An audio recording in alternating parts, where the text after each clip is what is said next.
ನಮ ಓಂ ವಿಷ್ಣುಪಾದಾಯ ಕೃಷ್ಣಪ್ರೇಷ್ಠಾಯ ಭೂತಲೆ ಶ್ರೀಮತೆ ಭಕ್ತಿವೇದಾಂತ ಸ್ವಾಮಿನಿತಿ ನಾಮಿನೆ ನಮಸ್ತೆ ಸಾರಸ್ವತಿ ದೇವೆ ಗೌರವಾಣಿ ಪ್ರಚಾರಿಣೆ ನಿರ್ವಿಶೇಷ ಶೂನ್ಯವಾದಿ ಪಾಶ್ಚಾತ್ಯ ದೇಶ ತಾರಿಣೆ ಜೈ ಶ್ರೀ ಕೃಷ್ಣ ಚೈತನ್ಯ ಪ್ರಭು ನಿತ್ಯಾನಂದ ಶ್ರೀ ಅದ್ವೈತ ಗದಾಧರ ಶ್ರೀವಾಸಾದಿ ಗೌರಭಕ್ತ ವೃಂದ.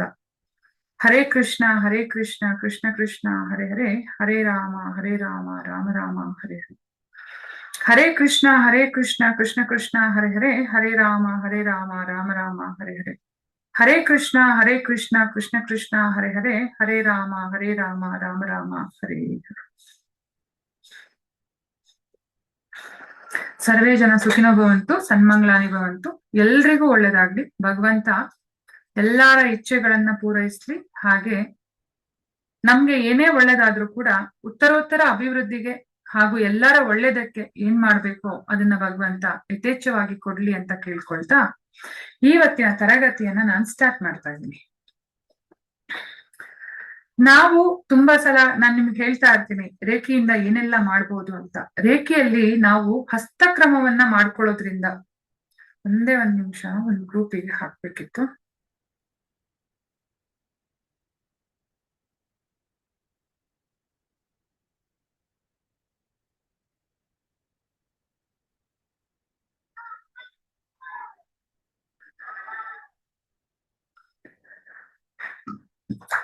ಹಸ್ತಕ್ರಮವನ್ನ ಮಾಡ್ಕೊಳ್ಳೋದ್ರಿಂದ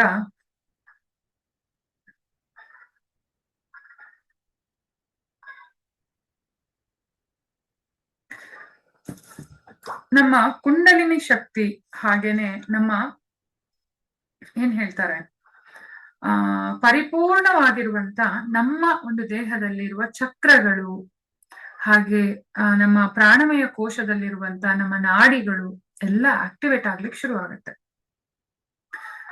ನಾನು ನಿನ್ನೆ ಒಂದು ಮೆಡಿಟೇಷನ್ ಮಾಡಿಸ್ಬೇಕು ಅಂತಿದ್ದೆ, ಬಟ್ ಆದ್ರೆ ಫೈನಲ್ ಆಗಿ ನನ್ಗೆ ಇದಾಗಿದ್ದು ಬೇರೆ. ಆ ಟೈಮಲ್ಲಿ ಮೆಡಿಟೇಷನ್ ಮಾಡುವಾಗ ಬೇರೆ ತರ ಅಲ್ಲಿ ಇದು ಕಾಣಿಸ್ತು. ಸೊ ಅದನ್ನ ಹಾಗೆ ಮಾಡ್ಕೊಂಡು ಮುಂದೆ ಹೋದೆ. ಆದ್ರೆ ಆಕ್ಚುಲಿ ಏನಂತ ಹೇಳಿದ್ರೆ, ನಮ್ಮ ಒಂದು ಲೈಫ್ ಅಲ್ಲಿ ಎಲ್ಲರೂ ವಿಡಿಯೋ ಆನ್ ಮಾಡ್ಕೊಂಡ್ರೆ ಚೆನ್ನಾಗಿರುತ್ತೆ, ನಂಗೆ ನೋಡ್ಬೋದು ಯಾರು ಏನ್ ಮಾಡ್ತೀರಿ, ಹೇಗಿದ್ದೀರಿ ಅಂತ. ನಮ್ಮ ಒಂದು ಲೈಫಲ್ಲಿ ಏನ್ ಹೇಳಿದ್ರೆ ಸುಮಾರು ಬ್ಲಾಕೇಜ್ಗಳು ಬರ್ತಾ ಇರತ್ತೆ. ಈ ಬ್ಲಾಕೇಜ್ಗಳು ಯಾಕೆ ಬರುತ್ತೆ, ಇದು ಯಾವ ಬ್ಲಾಕೇಜಿಗೆ ನಮ್ಮ ಯಾವ ಚಕ್ರ ಬ್ಲಾಕ್ ಆಗಿದೆ ಅಂತ ನಾವು ಕಂಡುಹಿಡಿಬೇಕಾಗತ್ತೆ. ಇವಾಗ ನಾವು ಹೇಳ್ತೇವೆ ಎಂತ ಹೇಳಿ, ಒಂದು ನಿಮ್ಗೆ ಹಾಗಾಗಿದೆ, ಹೀಗಾಗಿದೆ, ಇದಕ್ಕೆ ಇದಾಗಿದೆ, ಅದಕ್ಕೆ ಅದಾಗಿದೆ ಅಂತ. ಹಾಗಾದ್ರೆ ನಮ್ಮ ಯಾವ ಯಾವ ಚಕ್ರಗಳು ಬ್ಲಾಕ್ ಆದಾಗ ನಮ್ಗೆ ಏನೇನು ತೊಂದರೆಗಳು ಬರುತ್ತೆ ನೆನ್ಪಿಟ್ಕೊಳ್ಳಿ. ನಮ್ಮ ಲೈಫಲ್ಲಿ ನಾವು ವೈಬ್ರೇಷನ್ ಅಂತ ಅಂದ್ಮೇಲೆ ನಮ್ ಲೈಫಲ್ಲಿ ಬರುವಂತದ್ದೆಲ್ಲ ಕೂಡ ಒಂದು ಬ್ಲಾಕೇಜ್ ಅಂತ ಅನ್ಕೊಂಡ್ರೆ, ಆ ಬ್ಲಾಕೇಜ್ ಯಾಕೆ ಬಂದಿದೆ, ಏನಕ್ ಬಂದಿದೆ, ಏನಾಗಿದೆ, ಅರ್ಥ ಆಯ್ತಾ? ಈ ಒಂದು ಬ್ಲಾಕೇಜ್ಗಳು ಯಾಕೆ ಬಂದಿದೆ, ಹೇಗೆ ಇದನ್ನ ನಾವು ಟ್ಯಾಕಲ್ ಮಾಡ್ಬೇಕು, ನಮ್ಮ ಲೈಫಲ್ಲಿ ಇದನ್ನ ನಾವು ಎಲ್ಲಿಂದ ತಗೊಂಡ್ಬಂದ್ವಿ, ಮತ್ತೆ ಯಾಕೆ ನಮ್ಮ ಲೈಫಲ್ಲಿ ಆಕ್ಟಿವೇಟ್ ಆಗ್ತಾ ಇದೆ, ಇದು ಏನ್ ಮಾಡ್ತಾ ಇದೆ. ಈಗ ಒಂದು ಸಮಸ್ಯೆ ಅಂತ ತಗೊಳ್ಳಿ, ನಮ್ಗೆ ಯಾವುದೋ ಒಂದು ಸಮಸ್ಯೆ ಬಂದಿರುತ್ತೆ, ಅದು ರಿಪಿಟೇಷನ್ ಆಗುತ್ತೆ, ಪ್ಯಾಟರ್ನ್ ಅಂತ ಹೇಳ್ತೀವಿ. ಈಗ ಒಂದು ಎಂತ ಹೇಳೋದು, ಈ ಸ್ಪೂನ್ ಅನ್ನ ಒಂದು ಚಕ್ರ ಅಂತ ಅನ್ಕೊಳ್ಳಿ. ಈ ಲೈನಿಗೆ ಇದು ಬಂದಾಗ ನನ್ನ ಲೈಫಲ್ಲಿ ತುಂಬಾ ಸುಖ ಇರುತ್ತೆ, ಇದು ಬರುವಾಗ ಕಷ್ಟ ಇರುತ್ತೆ. ಕಾಲಕ್ರಮದಲ್ಲಿ ಇದು ಹೀಗೆ ಮೇಲೆ ಹೋಗಿ ಇದು ಹೀಗೆ ಬಂತು, ಅವಾಗ ಕಷ್ಟ ಬಂತಲ್ವಾ. ಕೆಲವರಿಗೆ ಈ ಸೈಕಲ್ 15 ದಿನಕ್ಕೆ ಬರ್ಬೋದು, ಕೆಲವರಿಗೆ ತಿಂಗಳಿಗೊಂದ್ಸಲ ಬರ್ಬೋದು, ಕೆಲವರಿಗೆ 3 ತಿಂಗಳಿಗೆ, 6 ತಿಂಗಳಿಗೆ, ವರ್ಷಕ್ಕೆ, 3-4 ವರ್ಷದಲ್ಲಿ, 5-6 ವರ್ಷದಲ್ಲಿ, 10 ವರ್ಷದಲ್ಲಿ ಸೇಮ್ ವಿಷಯ, ಏನು ಇಲ್ಲ, ಚೇಂಜಸ್ ಏನು ಇಲ್ಲ. ಈಗ ಅವ್ರ ಹತ್ರ ಒಂದು 10 ಜನ ಫ್ರೆಂಡ್ಸ್ ಇರ್ತಾರೆ. ಆ 10 ಜನ ಫ್ರೆಂಡ್ಸ್ ಅವರು ಒಳ್ಳೆ ಫ್ರೆಂಡ್ ಆಗಿ ಒಳ್ಳೆ ಗ್ರೂಪ್ ಎಲ್ಲ ರೆಡಿ ಮಾಡ್ಕೊಂಡಿರ್ತಾರೆ. ಆದ್ರೆ ಕಟ್ಟ ಕಡೆಯದಾಗಿ ಏನೋ ಒಂದು ಗಲಾಟೆ ಆಗಿ ಆ ಫ್ರೆಂಡ್ ಚದರಿ ಹೋಗ್ತಾರೆ, ಅಥವಾ ಏನೋ ಒಂದು ಕೆಲಸ ಮಾಡ್ತಾ ಇರ್ತಾರೆ, ತುಂಬಾ ಡೆಡಿಕೇಟೆಡ್ ಆಗಿ ಮಾಡ್ತಾ ಇರ್ತಾರೆ. ಒಂದು ಏರಿಯಾದಲ್ಲಿ ಅವರಷ್ಟು ಹೆಸರು ಮಾಡಿದವರೇ ಇರಲ್ಲ ಆ ಜಾಗದಲ್ಲಿ. ಆದ್ರೆ ಒಂದು ಸರ್ಟನ್ ಟೈಮ್ ಆದ ನಂತರ ಅವ್ರಿಗೆ ಅಲ್ಲಿ ನಿಲ್ಲಿಕ್ಕಾಗಲ್ಲ, ಅವ್ರು ಅಲ್ಲಿಂದ ಹೊರಗಡೆ ಹೋಗ್ಬಿಡ್ತಾರೆ. ತುಂಬಾ ಸಲ ನೀವು ತುಂಬಾ ಇದನ್ನ ನೋಡಿರ್ಬೋದು, ತುಂಬಾ ವಿಚಾರಗಳನ್ನ. ಕೆಲವೊಬ್ರು ನಮ್ ಲೈಫಲ್ಲಿ ತುಂಬಾ ಇಂಪಾರ್ಟೆಂಟು, ಅವ್ರು ನಮಗ್ ಬೇಕೇ ಬೇಕು. ಆದ್ರೆ ಅವರು ಇದ್ದಕ್ಕಿದ್ದಾಗೆ ಮಾಯ ಆಗ್ಬಿಡ್ತಾರೆ. ಯಾಕೆ? ಅವ್ರೇನು ಮಾತೇ ಆಡಲ್ಲ, ಹಾಗೆ ಮಾಯ ಆಗ್ತಾರೆ. ನಮ್ಗೆ ಅವ್ರು ತುಂಬಾ ಅವಶ್ಯಕತೆ ಇದೆ ಅಂತ ಅನ್ಸುತ್ತೆ, ಆದ್ರೆ ಅಲ್ಲಿಂದ ನಮ್ಗೆ ಯಾವ್ದೇ ತರ ಉತ್ತರನೇ ಸಿಗಲ್ಲ. ಕೆಲವೊಂದ್ಸಲ ಅವರು ವರ್ಷಾನುಗಟ್ಲೆ ನಮ್ಗೆ ಅವ್ರು ಎಲ್ಲಿದ್ದಾರೆ ಅಂತಾನೆ ಗೊತ್ತಾಗಲ್ಲ. ಈ ತರ ಒಂದು ಪ್ಯಾಟ್ರನ್ ನಮ್ ಲೈಫ್ಗಳಲ್ಲಿ ನಡೆಯತ್ತೆ. ಕಾರಣ ಏನಿರ್ಬೋದು? ಇದು ಯಾಕೆ ಹೀಗಾಗತ್ತೆ? ನಾವೇನ್ ಮಾಡಿದೀವಿ ಆ ತರದ್ದು? ಪದೇ ಪದೇ ನಮ್ಮ ಮನ್ಸು ಕೇಳ್ತಾ ಇರತ್ತೆ, ಏನಕ್ಕಪ್ಪ ಇದು ಈ ತರ ಆಯ್ತು ನನ್ ಲೈಫಲ್ಲಿ, ನಾನ್ ಎಂತ ತಪ್ಪು ಮಾಡಿದ್ದೆ, ಯಾಕೆ ಹೀಗೆ ಭಗವಂತ ನನ್ನನ್ನ ಪರೀಕ್ಷೆ ಮಾಡ್ತಿದ್ದಾನೆ ಅಂತೆಲ್ಲ ನಾವ್ ಅನ್ಕೊಳ್ತೀವಿ. ಅರ್ಥ ಆಯ್ತಾ? ಕಾರಣ ಏನು ಅಂದ್ರೆ ಅದು ಒಂದು ಪ್ಯಾಟ್ರನ್. ಪ್ಯಾಟ್ರನ್ ಅಂತ ಹೇಳಿದ್ರೆ ಏನು? ಈಗ ಒಂದು ನಾ ಹೇಳಿದ್ನಲ್ಲ, ಈಗ ಒಂದು ಜಸ್ಟ್ ಉದಾಹರಣೆ ಕೊಟ್ಟೆ. ಈಗ ಒಂದು ಹೂವಿಂದು ದಳ ತಗೊಳ್ಳಿ, ಇಲ್ಲಿರುವಂತ ಹೂವು, ಈ ಹೂವು ಅಂತ ಅನ್ಕೊಳ್ಳಿ. ಈ ಹೂವಲ್ಲಿ ಇಲ್ಲಿ ಒಂದಳ, ಇಲ್ಲಿ ಒಂದಳ, ಇಲ್ಲೊಂದಳ, ಇಲ್ಲೊಂದಳ ಇದೆ. ಈ ಪ್ರತಿ ಒಂದು ದಳಗಳಲ್ಲೂ ಒಂದೊಂದು ನಮ್ಗೆ ನೆನಪುಗಳಿದೆ. ನಮ್ಮ ಚಕ್ರಗಳಲ್ಲೇ 4 ದಳಗಳು, ಅಂದ್ರೆ ಮೂಲಾಧಾರ ಚಕ್ರದಲ್ಲಿ 4 ದಳ ಇದೆ. ಹಾಗೆ ಆಜ್ಞಾ ಚಕ್ರದಲ್ಲಿ 2 ದಳ, ಸಹಸ್ರದಲ್ಲಿ ಏನ್ ಹೇಳ್ತಾರೆ 1000 ದಳ. ಈ ತರ ಪ್ರತಿಯೊಂದು ಚಕ್ರಕ್ಕೆ ಅದ್ರದೇ ಆಗಿರುವಂತ ದಳ ಇರುತ್ತೆ. ನಮ್ಮ ವೈಬ್ರೇಷನ್ ಹೈ ಆದಾಗ ಯಾವ ದಳದಲ್ಲಿ ಯಾವ ಒಂದು ವೈಬ್ರೇಷನ್ ಇದೆಯೋ, ಯಾವ ಒಂದು ಪ್ಯಾಟ್ರನ್ ಇದೆಯೋ, ಅದು ನಮ್ಮ ಲೈಫಲ್ಲಿ ಆಕ್ಟ್ ಆಗತ್ತೆ. ನೆನ್ಪಿಟ್ಕೊಳ್ಳಿ, ನಾವೊಬ್ಬ ಮ್ಯಾಗ್ನೆಟ್. ನನ್ನನ್ನ ನಾನು ನಾಳೆಗೆ ಚೇಂಜ್ ಮಾಡ್ಕೊಳ್ಬಹುದು. ಇವತ್ತು ನನ್ನ ಮ್ಯಾಗ್ನೆಟ್ ಅಲ್ಲಿ ಕರೆಂಟ್ ಅನ್ನ ಯಾವ ಪಾರ್ಟಿಗೆ ನಾನು ಜಾಸ್ತಿ ಹಾಯಿಸ್ಕೋಬೇಕು, ಯಾವ ಪಾರ್ಟ್ ಅಲ್ಲಿ ಕರೆಂಟ್ ಅನ್ನ ತೆಗಿಬೇಕು, ನಾನು ಏನನ್ನ ಅಟ್ರಾಕ್ಟ್ ಮಾಡ್ಬೇಕು, ಏನನ್ನ ಅಟ್ರಾಕ್ಟ್ ಮಾಡಬಾರ್ದು ಅನ್ನೋದು ನಮ್ಮ ಚಕ್ರಗಳು ನಮ್ಮ ಲೈಫ್ ಅಲ್ಲಿ ನಿರ್ಧಾರ ಮಾಡುತ್ತೆ. ನಾಟ್ ಓನ್ಲಿ ಚಕ್ರಗಳು, ಈ ಚಕ್ರಗಳು ನಮ್ಮ ಲೈಫ್ ಅಲ್ಲಿ ಎಷ್ಟು ಇಂಪಾರ್ಟೆಂಟ್ ಅಂತ ಹೇಳಿದ್ರೆ, ನಾವೆಷ್ಟೋ ಸಲ ಏನೇನೋ ಏನೇನೋ ಏನೇನೋ ಎಲ್ಲ ಅನ್ಕೊಳ್ತಾ ಇರ್ತೀವಿ, ಬಟ್ ಅದನ್ನ ಸಕ್ಸಸ್ ಮಾಡೋದಕ್ಕಾಗಲ್ಲ. ಕೆಲವರಿಗೆ ಸ್ಟೆಬಿಲಿಟಿ ಸಿಗ್ತಾ ಇರಲ್ಲ. ಅವ್ರ ಪಾಪ ತುಂಬಾ ಒಳ್ಳೆ ಕೆಲಸ ಮಾಡ್ತಿರ್ತಾರೆ, ಅವ್ರಂತ ಕೆಲಸಗಾರರೇ ಇರೋದಿಲ್ಲ. ಈವನ್ ಬಾಸ್ಗೆ ಕೂಡ ಅವ್ರಂದ್ರೆ ತುಂಬಾ ಇಷ್ಟ ಇರ್ತಾರೆ. ಆದ್ರೆ ಏನೋ ಒಂದು ಕಾರಣ ಬಂದು ಅವ್ರ ಆ ಲೈಫ್ ಇಂದ ದೂರ ಹೋಗ್ಬೇಕಾಗತ್ತೆ. ಈವನ್ ಇಲ್ಲಿ 2 ಮನುಷ್ಯರು ಕೂಡ ದೂರ ಆದ ಹಾಗೆ. ಇನ್ನೊಂದೇನಂತ ಹೇಳಿದ್ರೆ, ಇದಕ್ಕೆ ಏನ್ ಹೇಳ್ತೀವಿ ಅಂದ್ರೆ ಋಣಾನುಬಂಧ ರೂಪ ಅಂತ. ಹಿಂದಿನ ಜನ್ಮಗಳಲ್ಲಿ ಬೇರೆ ಬೇರೆ ಕರ್ಮಗಳನ್ನ ಮಾಡಿದಾಗ ಅವರ ಕಡೆಯಿಂದ ನಮಗಿರುವಂತ ಋಣಗಳು, ಆ ಋಣ ಮುಗೀತು ಅಂದ್ರೆ ಅಲ್ಲಿಂದ ಹೊರಟೋಗ್ತೀವಿ. ಆದ್ರೆ ಮತ್ತೆ ಅದೇ ಸೇಮ್ ಎನರ್ಜಿ ಬರುತ್ತೆ, ಮತ್ತೆ ಅದೇ ಸೇಮ್ ಎನರ್ಜಿ ಬರುತ್ತೆ. ಹಾಗೆ ಮತ್ತೆ ನಾವು ಹತ್ರ ಆಗ್ತೀವಿ, ಮತ್ತೆ ಇದು ಆಗಿರ್ತೀವಿ. ಇದು ಹಾರ್ಟ್ ತುಂಬಾ ಪೇನ್ ಕೊಡುವಂತ ವಿಚಾರ. ಒಬ್ಬ ಮನುಷ್ಯನಿಗೋಸ್ಕರ, ಒಂದು ವಿಷಯಕ್ಕೋಸ್ಕರ ನಾವು ತಪಸ್ ಮಾಡಿರ್ತೀವಿ.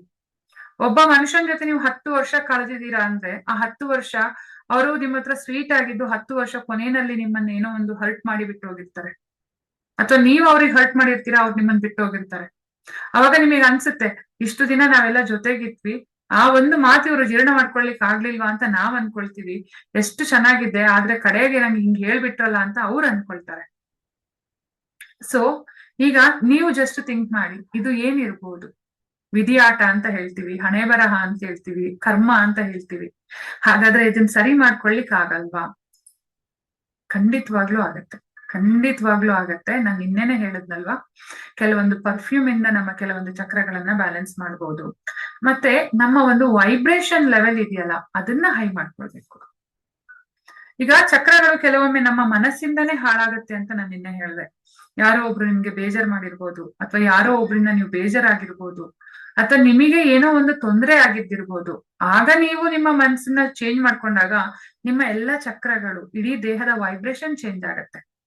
ಈಗ ವೈಬ್ರೇಷನ್ ಅಂದ್ರೆ ಹೇಗ್ ಹೇಳ್ಬೋದು ಅಂತ ಹೇಳಿದ್ರೆ, ನೀವೊಂದು ಗಿಟಾರ್ ಬಾರಿಸ್ತಾ ಇದ್ದೀರಾ. ಆ ಗಿಟಾರ್ ಅಲ್ಲಿ ನೋಡಿ, ಈಗ ನಾನು ವೈಬ್ರೇಷನ್ ಹಾಡ್ ಹೇಳಿ ಚೇಂಜ್ ಮಾಡ್ತೀನಿ ನೋಡಿ. ಹರೇ ಕೃಷ್ಣ ಕೃಷ್ಣ ಕೃಷ್ಣ ಹರೇ ಹರೇ, ಹರೇ ರಾಮ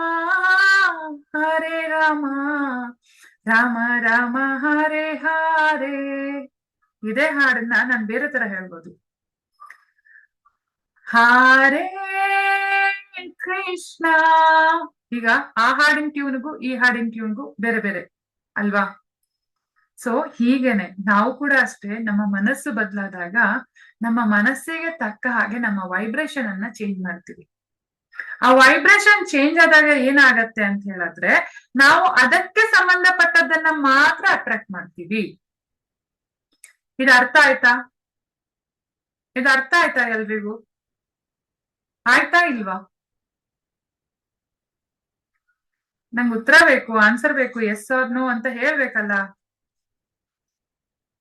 ವಿಡಿಯೋನೂ ಆನ್ ಮಾಡ್ಕೊಂಡಿಲ್ಲ. ಕೆಲವರು ಪಾಪ ನೀರ್ ಕುಡ್ದು ವಿಡಿಯೋ ಹೂ ಅಂತಾರೆ. ಇನ್ ಕೆಲವರಂತೂ ವಿಡಿಯೋ ಆನ್ ಮಾಡ್ಕೊಳ್ಳೋ ಗೋಜಿಗೆ ಹೋಗ್ಲಿಲ್ಲ. ಆ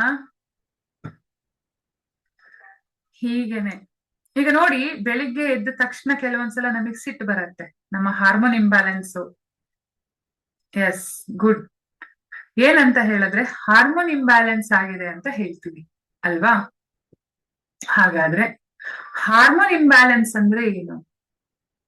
ಇದು ಹೇಗ್ ಬರತ್ತೆ ನೋಡಿ. ಒಂದು ಸರ್ಟನ್ ಟೈಮ್ ಆದ್ಮೇಲೆ ನಮ್ಮ ದೇಹದಲ್ಲಿ ರಸಗ್ರಂಥಿಗಳು ತನ್ನ ಕೆಲಸವನ್ನ ಬೇರೆ ತರ ಮಾಡೋದಕ್ಕೆ ಶುರು ಮಾಡತ್ತೆ. ಕಾರಣ ಏನು ಅಂದ್ರೆ ನಮ್ಮ ಮೈಂಡ್. ಈಗ ನಿಮ್ಗೆ ವಯಸ್ಸಾಯ್ತು ನೋಡಿ, 60-70 ವರ್ಷ ಆದ್ರೂ ಚೇಂಜ್ ಆಗ್ತಿದ್ದ ಹಾರ್ಮೋನ್ಗಳು ಇವಾಗ 30-40 ವರ್ಷಕ್ಕೆ ಚೇಂಜ್ ಆಗುತ್ತೆ. ಹಿಂದೆಲ್ಲ ವಯಸ್ಸಾದ್ಮೇಲೆ ಅವರಿಗೆ ಏನ್ ಹೇಳ್ತಾರೆ, ಸಿಟ್ಟು ಬರುದು ಅಥವಾ ಬೇಜಾರಾಗೋದು 60ಕ್ಕೆ ಅರಳು ಮರಳು ಅಂತಿದ್ರು. ಇವತ್ತೆಲ್ಲ 30ಕ್ಕೆ ಅರಳು ಮರಳು ಬಂದ್ಬಿಟ್ಟಿದೆ. 60ಕ್ಕೂ ಬೇಕಾಗಿಲ್ಲ. ಎಷ್ಟು ಜನ ಒಪ್ಕೊಳ್ತೀರಾ ಈ ಮಾತನ್ನ? ಹಿಂದೆ ಎಲ್ಲ ಅತ್ತೆದಿರು ಸೊಸೆದಿರು ನಮ್ಮನೆಯಲ್ಲೇ ನಾನ್ ನೋಡಿದೀನಿ. ನಾನ್ ಇವಾಗ್ಲೂ ನಮ್ಮ ಅತ್ತೆಯವರ ತಾಯಿ ಇದ್ದಾರೆ, ಅವರಿಬ್ರು ಸೊಸೆದಿರು, ಅವರಿಗೆ ಮೊಮ್ಮಕ್ಕಳು ಹುಟ್ಟಿದ್ದಾರೆ. ಆದ್ರೂ ಕೂಡ ಅವ್ರ ಅತ್ತೆ ಮಾತನ್ನ ಅವ್ರು ಕೇಳ್ಬೇಕಾಗತ್ತೆ. ಇವ್ರ ಸೊಸೆಯವರು ಕೂಡ ಇವ್ರ ಅತ್ತೆ ಹೇಳಿದನ್ನ ಕೇಳ್ಬೇಕು. ಎಲ್ಲಾ ಕೇಳಕ್ ಆಗಲ್ಲ. ಈಗಿನ ಸೊಸೆಯವರು ಆವಾಗಿನ ಅತ್ತೆಯವರು ಕೇಳ್ದಂಗ್ ಕೇಳಲ್ಲ. ಆದ್ರೂ ಒಂದ್ 50% ಕೇಳ್ತಾರೆ. ಈಗ ನಮ್ಮ ನೆಕ್ಸ್ಟ್ ಜನರೇಷನ್ ಸೊಸೆಯವರು ಇದಾರಲ್ಲ, ಅವ್ರು ನಾವ್ ಹೇಳ್ದಂಗ್ ಕೇಳ್ತಾರ ಇಲ್ವೋ ನಮಗ್ ಖಂಡಿತ ಗೊತ್ತಿಲ್ಲ. ಯಾಕಿರ್ಬೋದು? ಯಾಕೆ ಅಂದ್ರೆ ನಮ್ಮ ವೈಬ್ರೇಷನ್, ಮೈಂಡಿನ ವೈಬ್ರೇಷನ್ ಚೇಂಜ್ ಆದಾಗ, ಈಗ ನಾವೆಲ್ಲ ಒಂದು 100 ಜನ ಕುತ್ಕೊಂಡು ಮಾತಾಡ್ತಿದ್ದೇವೆ, ಒಂದ್ 20-30 ಜನ ಕುತ್ಕೊಂಡು ಮೆಡಿಟೇಷನ್ ಮಾಡ್ತಿದ್ದೇವೆ. ಈಗ ನೆಕ್ಸ್ಟ್ ಇದೇ ನಮ್ಮ ವೈಬ್ರೇಷನ್ ಮ್ಯಾಚ್ ಆಗುವವರೇ ನಮ್ಮ ಕ್ಲಾಸ್ಗಳಿಗೆ ಬರ್ತಾರೆ. ನಾವೆಲ್ಲ ಕುತ್ಕೊಂಡು ಇದು ಮಾಡಿದಾಗ ನಮ್ಮ ಮೈಂಡ್ ಇಂದ ಹೊರಡುವಂತ ಥಾಟ್ಗಳು ಭೂಮಿಯನ್ನ ಚೇಂಜ್ ಮಾಡುತ್ತೆ, ಕಾಲ ಬದಲಾಯಿಸುತ್ತೆ. ಸೊ ಇದಕ್ಕೇನೆ ಎಲ್ಲರೂ ಪಾಪ ಇಸ್ಕಾನ್ ನಲ್ಲಿ, ದೇವಸ್ಥಾನದಲ್ಲಿ ಎಲ್ಲರಿಗೂ ಒಳ್ಳೆ ವೈಬ್ರೇಷನ್ ಬರ್ಲಿ ಅಂತ ಅವರು ಪೂಜೆ ಪುರಸ್ಕಾರ ಜಪ ತಪ ಹೇಳ್ಕೊಡ್ತಾರೆ. ನಮ್ ತರ ಸಾವಿರಾರು ರೇಖಿ ಮಾಸ್ಟರ್ಗಳು ರೇಖಿಯನ್ನ ಹೇಳ್ಕೊಡ್ತಾರೆ, ಮತ್ತೆ ಮೆಡಿಟೇಷನ್ ಮಾಡಿಸ್ತಾರೆ. ಆಕ್ಚುಲಿ ಇವರೆಲ್ಲ ಮಾಡುವ ಕೆಲ್ಸಗಳಿದೆಯಲ್ಲ, ಇದೆಲ್ಲ ಏನ್ ಹೇಳ್ತಾರೆ, ನೋಬೆಲ್ ಅಂತ ಹೇಳಿದ್ರೆ ಅದಕ್ಕೆ ಪ್ರೈಸ್ ಕೊಡಕ್ಕಾಗಲ್ಲ, ಅದಕ್ಕೆ ಹಣ ಕಟ್ಟಿ ನಾವು ಅದನ್ನ ಪಡಿಲಿಕ್ಕಾಗಲ್ಲ. ಆದ್ರೂ ಫ್ರೀ ಆಗಿ ಬರ್ತಾ ಇರತ್ತೆ. ಕಾರಣ ಏನು ಅಂದ್ರೆ ನಮ್ಮ ಮೈಂಡ್ ಸೆಟ್ ಇಂದ ನಾವು ಅದನ್ನೇ ಅಟ್ರಾಕ್ಟ್ ಮಾಡ್ತಾ ಹೋಗ್ತೀವಿ. ಇದನ್ನ ನಾವು ತಡಿಬೇಕು ಅಂದಾಗ ರೇಖಿ ತುಂಬಾ ಹೆಲ್ಪ್ ಮಾಡತ್ತೆ. ನೋಡಿ, ನೀವು ಇವಾಗ ನಿಮ್ಮ ಮನೆಯಲ್ಲಿ ಒಂದು ಬಾಟ್ಲ್ ಇದೆ ಅಂತ ಅನ್ಕೊಳ್ಳಿ, ಒಂದು ನೀರಿಂದು ಡ್ರಮ್ ಇದೆ. ಫಸ್ಟ್ ನಿಮ್ಮ ಮನೆಯಲ್ಲಿ ನೀವು ಚೇಂಜ್ ಮಾಡ್ಬೇಕಾಗಿದ್ದೇನು ಅಂತ ಹೇಳಿದ್ರೆ, ನೀರು ಕುಡಿಯುವ ಒಂದು ಪಾತ್ರೆ ಇದೆಯಲ್ಲ ಅದನ್ನ ಚೇಂಜ್ ಮಾಡಿ. ಚೇಂಜ್ ಮಾಡೋದಂದ್ರೆ ಅದನ್ನ ಇದು ಮಾಡೋದಲ್ಲ, ತೊಳೆದ್ರ ಅದಕ್ಕೆ ಹಿಂದೆ ಎಲ್ಲ ಏನ್ ಮಾಡ್ತಿದ್ರೆ ಏನ್ ಹೇಳ್ತಾರೆ, ಅದಕ್ಕೊಂದು ದೀಪ ಊದ್ಬತ್ತಿ, ಅಟ್ಲೀಸ್ಟ್ ಹಬ್ಬದ ದಿನಗಳಲ್ಲಾದ್ರೂ ಅದಕ್ಕೆ ನೀರ್ ತುಂಬಿ ಅರಿಶಿನ ಕುಂಕುಮ ಹಚ್ಚಿ ಒಂದು ಹೂವಿನ ದಂಡೆ ಕಟ್ಬಿಟ್ಟು ಊದ್ಬತ್ತಿ ಬೆಳಗ್ಗೆ ಆಮೇಲೆ ನೀರ್ ತಗೊಳ್ತಾ ಇದ್ರು. ಮಡಿ ನೀರು ಅಂತ ಸಪ್ರೇಟ್ ಆಗಿ ತಗೊಂಡ್ ಬರ್ತಾ ಇದ್ರು. ಆಮೇಲೆ ಕೆಲವೊಂದ್ಸಲ ಏನಾಗುತ್ತೆ, ಹಿಂದೆ ಎಲ್ಲ ನಮ್ಮೂರಲ್ಲಿ ಆಮೆ ಸೂತಿಕ ತುಂಬಾ ಇರ್ತಿತ್ತು. 12 ದಿನ ಆಮೆ ಸೂತಿಕ ಆದ್ಮೇಲೆ ಹೋಗಿ ನಾವು ವಿಷ್ಣುಮೂರ್ತಿ ದೇವಸ್ಥಾನದಲ್ಲಿ ತೀರ್ಥ ತಗೊಂಡ್ ಬಂದ್ಮೇಲೆ ಮನೆಯಲ್ಲಿ ಅಡಿಗೆ ಎಲ್ಲ ಶುರು ಮಾಡ್ತಿದ್ದು. ಅಡಿಗೆ ಅದು ತೀರ್ಥ ತಗೊಂಡ್ಬಂದು ಅದು ಪಾತ್ರೆಗೆ ಹಾಕಿದ್ಮೇಲೆ, ಇವಾಗ ಅದೆಲ್ಲ ಇಲ್ವೇ ಇಲ್ಲ. ಅದು ಹೋಗ್ಲಿ, ಅದೆಲ್ಲ it's okay, no problem. But still ಅದೊಂದು ವಿಜ್ಞಾನ, ನಾವು ಮರ್ತು ಹೋಗಿದೀವಿ. ಆ ವಿಜ್ಞಾನ ತಿಂಗಳಿಗೆ 1-2 ಸಲ ಅಂತೂ ಬಂದು ತೀರ್ಥ ಮನೇಲಿ ಬೀಳ್ತಿತ್ತು, ಹೌದಾ? ದೇವಸ್ಥಾನದಿಂದ ಒಂದು ಬಾಟ್ಲು ತೀರ್ಥ ತಗೊಂಡ್ಬಂದ್ರೆ ಎಲ್ರಿಗೂ ಕುಡಿಲಿಕ್ಕೆ ಎಲ್ಲ ಮಾಡ್ಲಿಕ್ಕೆ. ಅವಾಗ ಏನಾಗ್ತಿತ್ತು ಅಂದ್ರೆ ನಮ್ಮ ಚಕ್ರಗಳು ಆಟೋಮೆಟಿಕ್ ಆಗಿ ಬ್ಯಾಲೆನ್ಸ್ ಆಗ್ತಿತ್ತು. ಆಟೋಮೆಟಿಕ್ ಆಗಿ ಈಗ 15 ದಿನಕ್ಕೊಂದ್ಸಲ ಅಂತೂ ನಾವು ಹೋಗಿ ತಗೊಂಡ್ ಬಂದ್ವಿ. ಒಂದು ಅಮಾವಾಸ್ಯೆ ಮನೆಯಲ್ಲಿ, ಅಮಾವಾಸ್ಯೆಗೊಂದು ಪೂಜೆ, ಹುಣ್ಣಿಮೆಗೊಂದು ಪೂಜೆ, ಸಂಕ್ರಾಂತಿಗೊಂದು ಪೂಜೆ ಮಾಡಿದಾಗ, ಪಂಚಮಿಗೆ ನಾಗಬನಕ್ ತನು ಹಾಕಿದಾಗ ನೋಡಿ ಅಲ್ಲಿ ಏನ್ ಮಾಡ್ತಾ ಇದ್ರು. ಈಗ ದಕ್ಷಿಣ ಕನ್ನಡದಲ್ಲಿ ಅಲ್ಲೂ ಕೂಡ ಕಡಿಮೆ ಆಗಿದೆ. ಶಂಖ, ಜಾಗಟೆ, ಗಂಟೆ, ಇದೆಲ್ಲ ನಮ್ಮ ದೈನಂದಿನ ಜೀವನದಲ್ಲಿ ನಾವು ಉಪಯೋಗಿಸ್ಕೊಳ್ಳುವಂತ ಸಾಧನಗಳು, ನಮ್ಮ ಚಕ್ರವನ್ನ ಬ್ಯಾಲೆನ್ಸ್ ಮಾಡ್ಲಿಕ್ಕೆ. ಅರ್ಥ ಆಯ್ತಲ್ಲ? ಯಾವ ಚಕ್ರವನ್ನ ಹೇಗ್ ಬ್ಯಾಲೆನ್ಸ್ ಮಾಡ್ಬೇಕು ಅದು ಡಿಫ್ರೆಂಟ್. ಬಟ್ ಸ್ಟಿಲ್ ಇವತ್ತು ನಾವೆಲ್ಲರೂ ಸೌಂಡ್ ಥೆರಪಿಗೆ ಹೋಗ್ತೀವಿ. ಸೌಂಡ್ ಥೆರಪಿಲಿ ಏನ್ ಮಾಡ್ತಾರೆ ಹೇಳ್ಬೋದಾ? ಯಾರಾದ್ರೂ ಆನ್ಸರ್ ಮಾಡ್ಬೋದಾ? ಸೌಂಡ್ ಥೆರಪಿಲಿ ಏನ್ ಮಾಡ್ತಾರೆ ಅಂತ ಅನ್ಮ್ಯೂಟ್ ಮಾಡ್ತೇನೆ ನಾನು. ಹೇಳಿ, ಸೌಂಡ್ ಥೆರಪಿಲಿ ಏನ್ ಮಾಡ್ತಾರೆ? Singing bowl ma'am, singing bowl. ಆ ಸಿಂಗಿಂಗ್ ಬೌಲ್ ಅನ್ನ ಇವಾಗ ಏನಂತ ಕರಿಬಹುದು? ನಮ್ಮೂರಿನ ವಿಚಾರದಲ್ಲಿ ಏನಂತ ಕರಿಬಹುದು? ನೋಡಿದಿರಾ ಸಿಂಗಿಂಗ್ ಬೌಲ್ ನಮ್ಮೂರಲ್ಲಿ ಯಾವ ತರ ಮಾಡ್ತಾರೆ ಅಂತ ನಮ್ಮ ದೇಶದಲ್ಲಿ? ಅಗಲ ಪಾತ್ರೆ ಇರ್ತದೆ, ಅದ್ರಲ್ಲಿ ನೀರ್ ಇಟ್ಬಿಟ್ಟು ಇದ್ ಮಾಡೋದು. ಅದು ನೀರಿಂದು ಅವ್ರದ್ದಾಯ್ತಲ್ವಾ? ಸಿಂಗಿಂಗ್ ಬೌಲ್ ಅನ್ನ ನಮ್ಮೂರಲ್ಲಿ ಜಾಗಂಟೆ ಅಂತ ಹೇಳ್ತಾರೆ. ನೀವು ಜಾಗಂಟೆದು ಒಂದು ಟಪ ಟಪ ಟಪ ಅಂತ ಹೊಡಿಯೋಕ್ಕೂ ಸಿಂಗಿಂಗ್ ಬೌಲ್ ಅಲ್ಲಿ ಹಿಂಗಿಂಗ್ ಮಾಡೋದಕ್ಕೂ ಸೌಂಡ್ ಸೇಮ್ ಬರತ್ತಲ್ವಾ? ಜಾಗಟೆಯಲ್ಲಿ ಅದನ್ನ ಶಬ್ದ ಬೇರೆ ಬೇರೆ ತರ. ಹಾ, ಹಾಗೆ ಶಂಖವನ್ನ ಊದೋದ್ರಿಂದ ಕೂಡ ಅಷ್ಟೇ. ಶಂಖ ಊದುವವನು ಎಲ್ಲರಿಗಿಂತ ಜಾಸ್ತಿ ಎನರ್ಜಿ ಪಡಿತಾನೆ. ಅರ್ಥ ಆಯ್ತಲ್ಲ? ಶಂಖ ಊದುವಾಗ ಏನಾಗತ್ತೆ ಅಂದ್ರೆ, ನೋಡಿ, ಶಂಖವನ್ನ ಈಗ ತಗೊಂಡೆ, ಈಗ ನಾನೇ ಒಂದು ಶಂಖ ಇಲ್ಲಿ ಇತ್ತು, ಎಲ್ಲಿ ಹೋಯ್ತು? ಅದನ್ನ ನಾನು ಊದ್ಬೇಕು ಅಂತ ಅನ್ಕೊಳ್ಳಿ. ಅದು ಊದ್ಬೇಕು ಅಂದ್ರೆ ನಾನು ಇಡೀ ದೇಹ, ಇದು ನನ್ನ ಶ್ವಾಸಕೋಶವನ್ನ ಕರೆಕ್ಟ್ ಆಗಿ ಇಟ್ಕೊಂಡು ಅಂತ ಮಾಡ್ಬೇಕು. ಆಗ ನನ್ಗೆ ಏನಾಗತ್ತೆ? ಪ್ರಾಣಾಯಾಮ, ಕುಂಭಕ, ಅಂತರ್ಕುಂಭಕವನ್ನ ನಿಧಾನವಾಗಿ ಬಿಡೋದ್ರಿಂದ ಬಹಿರ್ಕುಂಭಕ ಉಂಟಾಗತ್ತೆ. ಆಗ ಬಹಿರ್ಕುಂಭಕದಲ್ಲಿ ಹೇಗೆ ಅಂತ ಹೇಳಿದ್ರೆ, ನಮಗ್ ಗೊತ್ತಿಲ್ದೇನೆ ನಾವು ಪ್ರಾಣಾಯಾಮವನ್ನ ಮಾಡ್ತೀವಿ. ನಾನ್ ಪ್ರಾಣಾಯಾಮ ಆಗ ಮಾಡಿದೆ ಅಂತ ಅನ್ಕೊಳ್ಳಿ, ಶಂಖವನ್ನ ಊದೋದ್ರಿಂದ ಒಂದು ಪ್ರಾಣಾಯಾಮ ಆಯ್ತು. ಆ ದೇವ್ರ ಪೂಜೆ ಮಾಡುವಾಗ ಒಂದ್ ಅರ್ಧ ಗಂಟೆ, 10 ನಿಮಿಷ, ನಮ್ಮ ಮನೆಯಲ್ಲಿ ಯಾವ ಲೆವೆಲಿಗೆ ಪೂಜೆ ಮಾಡ್ತಾರೋ ಆ ಲೆವೆಲಿಗೆ ನಾನು ಶಂಖ ಊದ್ದೆ ಒಂದ್ 5-10 ನಿಮಿಷ. ಧೂಪಕ್ಕೊಂದ್ಸಲ, ಉದಿನ ಬತ್ತಿಗೊಂದ್ಸಲ, ಆರ್ತಿ, ಮಂಡೆ ಆರ್ತಿ, ಏಕಾರ್ತಿ, ಪಂಚಾರ್ತಿ ಅಂತ ಒಂದು 10-15 ಆರ್ತಿ ಮಾಡಿದ್ದಾರೆ ಒಂದು ದಿನದಲ್ಲಿ. ಸೊ ಅಷ್ಟು ಹೊತ್ತು ನಾನು ಶಂಖ ಊದ್ತೇನೆ ಅಂತ ಅನ್ಕೊಳ್ಳಿ. ಅಷ್ಟು ಹೊತ್ತು ಜಾಗಟೆ ಬಾರಿಸಿದ್ದಾರೆ. ಇನ್ನು ದೇವಸ್ಥಾನಕ್ಕೆ ಹೋಗ್ತೀವಿ, ದೇವಸ್ಥಾನದಲ್ಲಿ ಹೋಯ್ತು ಅಂದ್ರೆ ದೊಡ್ಡ ಗಂಟೆಗಳು ಬಾರಿಸ್ತಿರ್ತಾರೆ, ಹಾಗೆ ಡೋಲು, ನಗಾರಿ ಇದೆಲ್ಲ ಬಾರಿಸ್ತಾರೆ. ಇದೆಲ್ಲ ಪಾಪ ಏನ್ ಮಾಡ್ತಿದ್ರು ಅಂದ್ರೆ, ವರ್ಷದಲ್ಲಿ 1 ತಿಂಗಳಾದ್ರೂ ಜನ ಗದ್ದೆಯಲ್ಲಿ ಕೆಲಸ ಇರ್ತಿರ್ಲಿಲ್ಲ. ಶ್ರಾವಣ ತಿಂಗಳಲ್ಲಿ ನಟ್ಟಿ ಆಗಿರ್ತಿತ್ತು, ನಟ್ಟಿ ಗಿಟ್ಟಿ ಎಲ್ಲ ಮುಗ್ದಿರ್ತಿತ್ತು. ಇವಾಗ ಜನಗಳು ಆರಾಮಾಗಿ ಕುತ್ಕೊಂಡಿದ್ದಾರೆ ಅಂದಾಗ ಸೋಣ ಆರತಿ ಅಂತ ಶ್ರಾವಣ ತಿಂಗಳಲ್ಲಿ ಆಗುವಂತ ಆರತಿ ಅಂತ ಮಾಡ್ತಿದ್ರು. 1 ತಿಂಗಳು ಇವ್ರದ್ದು ಚಕ್ರ ಎಲ್ಲ ಬ್ಯಾಲೆನ್ಸ್ ಮಾಡುವ, ನೆಕ್ಸ್ಟ್ ಇವರಿಗೆ ಶಕ್ತಿ ಬೇಕು ಅಂತ ಹೇಳಿ ಮಾಡ್ತಿದ್ರು. ಹಾಗೆ ಊರಿಗೆ ಒಂದ್ ಮಾರಿ ಅಂತ ಮಾಡ್ತಿದ್ರು. ಈಗೇನ್ ಮಾಡ್ತಾರೆ? ಮಾರಿ ದೇವಸ್ಥಾನಕ್ ಮನೆಯಿಂದ ಒಬ್ರು ಹೋಗ್ತಾರೆ, ಏನೋ ಒಂದ್ ಮಾಡ್ಕೊಂಡು ವಾಪಸ್ ಬರ್ತಾರೆ. ಅರ್ಥ ಆಯ್ತಲ್ಲ? ಹಾಗೆ ಇದೆಲ್ಲ ಬಿಕಾಸ್ ಆಫ್ ನಮ್ಮ ಒಂದು ಎನ್ಲೈಟ್ಮೆಂಟ್ ಗೆ ಯೂಸ್ ಆಗ್ಲಿ ಅಂತ. ನಮ್ಮ ಒಂದು ಲೈಫ್ ಅಲ್ಲಿ ನಮ್ಗೆ ಎನ್ಲೈಟ್ಮೆಂಟ್ ಅಲ್ಲಿ ನಮ್ಮ ಒಂದು ಎನರ್ಜಿಗಳು ಇಂಬ್ಯಾಲೆನ್ಸ್ ಆಗಿದ್ರೆ ಅದು ಬ್ಯಾಲೆನ್ಸ್ ಆಗ್ಲಿ ಅಂತ ಇದನ್ನ ಮಾಡಿರುವಂತದ್ದು. ಕುಂಡಲಿನಿ ಅಂತ ಹೇಳಿ ಜಾಗೃತ ಮಾಡ್ಲಿಕ್ಕೆ ಹೋಗ್ತಾರೆ. ಅನ್ವಾಂಟೆಡ್ ಅಂದ್ರೆ ಅದು ಎಲ್ಲರೂ ಮಾಡುವಂತದ್ದು ಅಲ್ಲ. ಕೆಲವೊಂದು ವಿಚಾರಗಳಿಗೆ ಕೆಲವೊಂದು ಟೈಮ್ ಬೇಕಾಗತ್ತೆ, ಫ್ರೀಕ್ವೆನ್ಸಿ ಬೇಕಾಗತ್ತೆ. ನಮ್ಮ ಬಾಡಿಯಲ್ಲಿ ಆಲ್ರೆಡಿ ಶಕ್ತಿ ಇಲ್ಲದೆ ಇದ್ದಾಗ ಆ ಫ್ರೀಕ್ವೆನ್ಸಿನ, ಈಗ ನೋಡಿ, ನಂಗೂ ಗೊತ್ತಿರ್ಲಿಲ್ಲ, ಸಿಂಗಲ್ ಫೇಸ್ ಕರೆಂಟ್ ಇರುವಂತ ಮನೆಯಲ್ಲಿ 3 ಫೇಸ್ ಎನರ್ಜಿನ ಪ್ರವಾಹ ಮಾಡಿದ್ವಿ ಅಂದ್ರೆ ಇಡೀ ಮನೆಯ ವೈರಿಂಗ್ ಬರ್ನ್ ಆಗತ್ತೆ. ವಿಷಯ ಗೊತ್ತಿದ್ಯಾ? ಈಗ ಅಲ್ವಾ, 1 HP 2 HP ಕರೆಂಟ್ ಗಳನ್ನ ಮನೆಯಲ್ಲಿ ನಾವು ಯೂಸ್ ಮಾಡಿದ್ವಿ ಅಂದ್ರೆ ಹೇಗ್ ಬರ್ನ್ ಆಗತ್ತೆ, ಹಾಗೆ ಬಲ ಇಲ್ಲದೆ ಇರುವ ದೇಹದಲ್ಲಿ ನಾವು ಕುಂಡಲಿನಿ ಜಾಗೃತ ಮಾಡ್ತೀವಿ ಅಥವಾ ನಾವ್ ಏನೋ ಒಂದು ಮಾಡ್ತೀವಿ ಅಂತ ಹೇಳಿದಾಗ ನಮ್ಗೆ ಅಲ್ಲಿ ಅನ್ವಾಂಟೆಡ್ ವಿಚಾರಗಳು ಏನೋ ಒಂದು ಚೇಂಜ್ ಆಗತ್ತೆ. ಹಿಂದೆ ಎಲ್ಲ ಗುರುಗಳಿಲ್ದೆ ಏನೋ ಬುಕ್ ಓದಿ ಏನೋ ಒಂದು ಮಾಡ್ಲಿಕ್ಕೆ ಹೋಗಿ ಏನೋ ಒಂದು ಮಾಡ್ಕೊಂಡು ಏನೇನೋ ಆದವರೆಲ್ಲ ತುಂಬಾ ಜನ ಸಿಗ್ತಾರೆ ನಮ್ಗೆ. ಇಲ್ಲಿ ನಾನು ಏನಕ್ಕೆ ಇದನ್ನ ಹೇಳ್ತಿದೀನಿ ಅಂದ್ರೆ, ರೇಖಿ ಮಾಡುವಾಗ ನೀವು ಹಸ್ತಕ್ರಮ ಮಾಡ್ಕೊಂಡು ಏನಾಗತ್ತೆ ಅಂತ ಹೇಳಿದ್ರೆ, ನಿಮ್ಮ ಬಾಡಿ ಅದಕ್ಕೆ ನಿಮ್ಮ ಒಂದು ಆಧ್ಯಾತ್ಮಿಕ ಜೀವನಕ್ಕೆ ಬೇಕಾದ ಶಕ್ತಿಯನ್ನ ನಿಮ್ಮ ದೇಹಕ್ಕೆ ರೇಖಿ ಕೊಡತ್ತೆ. ನೆನ್ಪಿಟ್ಕೊಳ್ಳಿ. ಈಗ ನಾವು ಜಪ ಮಾಡ್ತೇವೆ, ತಪ ಮಾಡ್ತೇವೆ, ಅದು ಹಿಡಿದಿಟ್ಟುಕೊಳ್ಳುವ ಶಕ್ತಿ ನಮ್ಮ ದೇಹಕ್ಕೆ, ನಮ್ಮ ಆರಕ್ಕೆ, ನಮ್ಮ ಚಕ್ರಗಳಿಗೆ ಇಲ್ಲ ಅಂದ್ರೆ ಅದು ಪೋಲಾಗಿ ಹೊರಗಡೆ ಹೋಗುತ್ತೆ. ಅಥವಾ ಕೆಲವರಿಗೆ ಜಪ ಮಾಡುವಾಗ ತಲೆನೋವು ಬರೋದಾಗಿರ್ಬೋದು, ಅಥವಾ ಏನೋ ಒಂದು ಮಾಡ್ಲಿಕ್ಕೆ ಆಗದೆ ಇರೋದಾಗಿರ್ಬೋದು, ಈ ತರ ಆಗತ್ತೆ. ಅವಾಗ ಏನ್ ಹೇಳ್ತಾರೆ ನಮ್ಮ ಸೀನಿಯರ್ ಡಿವೋಟಿಸ್, ಏನ್ ಹೇಳ್ತಾರೆ ಅಂದ್ರೆ 16 ರೌಂಡ್ ಅನ್ನ ಸ್ವಲ್ಪ ಮಾಡಿ ಕಂಪ್ಲೀಟ್ ಮಾಡು ಅಂತ ಹೇಳ್ತಾರೆ. 4 ರೌಂಡ್ ಮಾಡು ಅಥವಾ 3 ರೌಂಡ್ ಮಾಡಿ ಕಂಪ್ಲೀಟ್ ಮಾಡು, ಈ ತರ ಹೇಳ್ತಾರೆ. ಆಗ ಯಾಕೆ ಅಂದ್ರೆ ನಮ್ಮ ಬಾಡಿ ಅದನ್ನ ಅಕ್ಸೆಪ್ಟ್ ಮಾಡ್ಕೊಳಕ್ ರೆಡಿ ಇರಲ್ಲ. ನೀವು ರೇಖಿ ಮಾಡಿದೀರಾ ಅಂತ ಅನ್ಕೊಳ್ಳಿ, ಒಂದ್ 21 ದಿನ, ಒಂದ್ 40 ದಿನ ಕಂಟಿನ್ಯೂಸ್ ಆಗಿ ನೀವು ರೇಖಿ ಮಾಡಿ ಜಪ ಮಾಡಿ ನೋಡಿ, ನೀವು ಮತ್ತೆ ಯಾರನ್ನು ಏನೂ ಕೇಳಲ್ಲ. ನೀವು ಭಗವದ್ಗೀತೆ ಎಲ್ಲೋ ಹೋಗಿ ಓದ್ಬೇಕಾಗಿಲ್ಲ, ನಿಮ್ಮ ಒಳಗಡೆನೆ ಅದು ಸ್ಫುರಣ ಆಗ್ಲಿಕ್ಕೆ ಶುರು ಆಗುತ್ತೆ. ಒಂದ್ ಪೇಜ್ ಓಪನ್ ಮಾಡಿದ್ರೆ ಆ ಪೇಜ್ ಅಲ್ಲಿ ಏನಿದೆ, ಅದನ್ನ ಯಾವ್ದನ್ನ ನಾನು ಓದ್ಬೇಕು, ಅದ್ರಲ್ಲಿ ಏನ್ ತಗೊಳ್ಬೇಕು, ಗುರುಗಳು ಏನ್ ಹೇಳಿದ್ದಾರೆ, ಅದು ನಿಮಗೆ ಅರ್ಥ ಆಗ್ಲಿಕ್ಕೆ ಶುರು ಆಗತ್ತೆ. ಹಾಗೇನೆ ನೀವು ಯಾವ್ದಾದ್ರು ಒಂದು ನಿರ್ಧಾರವನ್ನ ತಗೊಳ್ಳುವಾಗ ಅಷ್ಟೇ, ಇದು ನನ್ನ ಫ್ಯೂಚರಿಗೆ ಒಳ್ಳೇದಾಗುತ್ತೋ ಕೆಟ್ಟದಾಗುತ್ತೋ ಅನ್ನುವಂತ ಥಿಂಕಿಂಗ್ ಕೆಪಾಸಿಟಿ ನಿಮ್ಮ ಮೈಂಡಿಗೆ ಬರ್ಲಿಕ್ಕೆ ಶುರು ಆಗುತ್ತೆ. ಈಗ ನೀವೊಂದು ನಿರ್ಧಾರ ತಗೊಳ್ಬೇಕು, ಕೆಲವೊಂದು ನಿರ್ಧಾರಗಳು ಕೆಲವ್ರು ಹೇಳ್ತಾರೆ, ನಾನು ಈ ನಿರ್ಧಾರವನ್ನ ತಗೊಳ್ದೇ ಇದ್ರೆ ಒಳ್ಳೇದಿತ್ತು ಭಗವಂತ ಅಂತೇಳಿ. ಆ ತರ ಆಗೋದಕ್ಕೆ ಈ ರೇಖಿ ಶಕ್ತಿ ಬಿಡೋದಿಲ್ಲ. ಯಾಕೆ ಅಂತ ಹೇಳಿದ್ರೆ ಈ ಶಕ್ತಿ ನಿಮ್ಗೆ ಒಂದು ಇದನ್ ಕೊಡುತ್ತೆ, ಏನ್ ಹೇಳ್ತಾರೆ, ಮೆಂಟಲ್ ಪವರ್ ಅನ್ನ ಕೊಡುತ್ತೆ.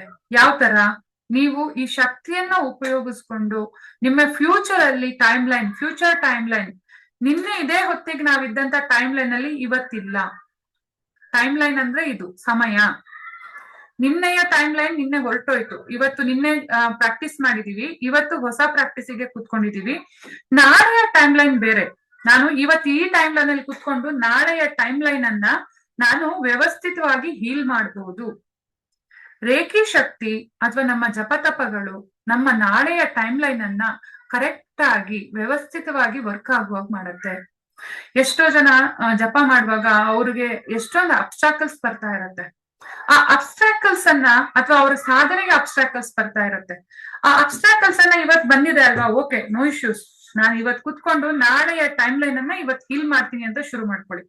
ನಾನು 1 ವರ್ಷದ್ದು 2 ವರ್ಷದ್ದು ಮಾಡ್ಕೊಳ್ಳಿ ಅಂತ ಹೇಳಲ್ಲ. ನಾಳೆ 1 ದಿನಕ್ಕೆ ಮಾಡಿ, ಇದು 1 ವಾರ ಮಾಡಿ. 1 ವಾರ ಆದ್ಮೇಲೆ ನಿಮ್ಗೆ ನೆಕ್ಸ್ಟ್ 1 ದಿನದಿಂದ 1 ವಾರಕ್ಕೆ ಹೀಲ್ ಮಾಡುವ ತಾಕತ್ ಬರುತ್ತೆ. ಈ 1 ವಾರಕ್ಕೆ ಆದ್ಮೇಲೆ ನಾವು 1 ವಾರಕ್ಕೆ ಮಾಡ್ತಾ ಹೋದ್ವಿ ಅಂದ್ರೆ, ಇವತ್ತಿಂದು ಭಾನುವಾರ ಮಾಡಿದ್ವಿ, ನೆಕ್ಸ್ಟ್ ಭಾನುವಾರದವರೆಗೆ, ಸೋಮವಾರ ಮಾಡಿದ್ವಿ, ನೆಕ್ಸ್ಟ್ ಭಾನುವಾರದವರೆಗೆ, ಮಂಗಳವಾರ ಮಾಡಿದ್ವಿ, ನೆಕ್ಸ್ಟ್ ಭಾನುವಾರದವರೆಗೆ. ನಮ್ಗೆ ಅವಾಗ ಏನಾಗತ್ತೆ, ನಮ್ಮ ಹೀಲಿಂಗ್ ಪವರು ಎಕ್ಸ್ಟೆಂಡ್ ಆಗಿ ಹೊಸ ಟೈಮ್ ಲೈನಿಗೂ ಕೂಡ ಎಕ್ಸ್ಪ್ಯಾಂಡ್ ಆಗತ್ತೆ. ಇದ್ರೊಟ್ಟಿಗೆ ನಾವು ನಮ್ಮ ಪಾಸ್ಟ್ ಅನ್ನು ಕೂಡ ಹೀಲ್ ಮಾಡ್ಬೇಕು.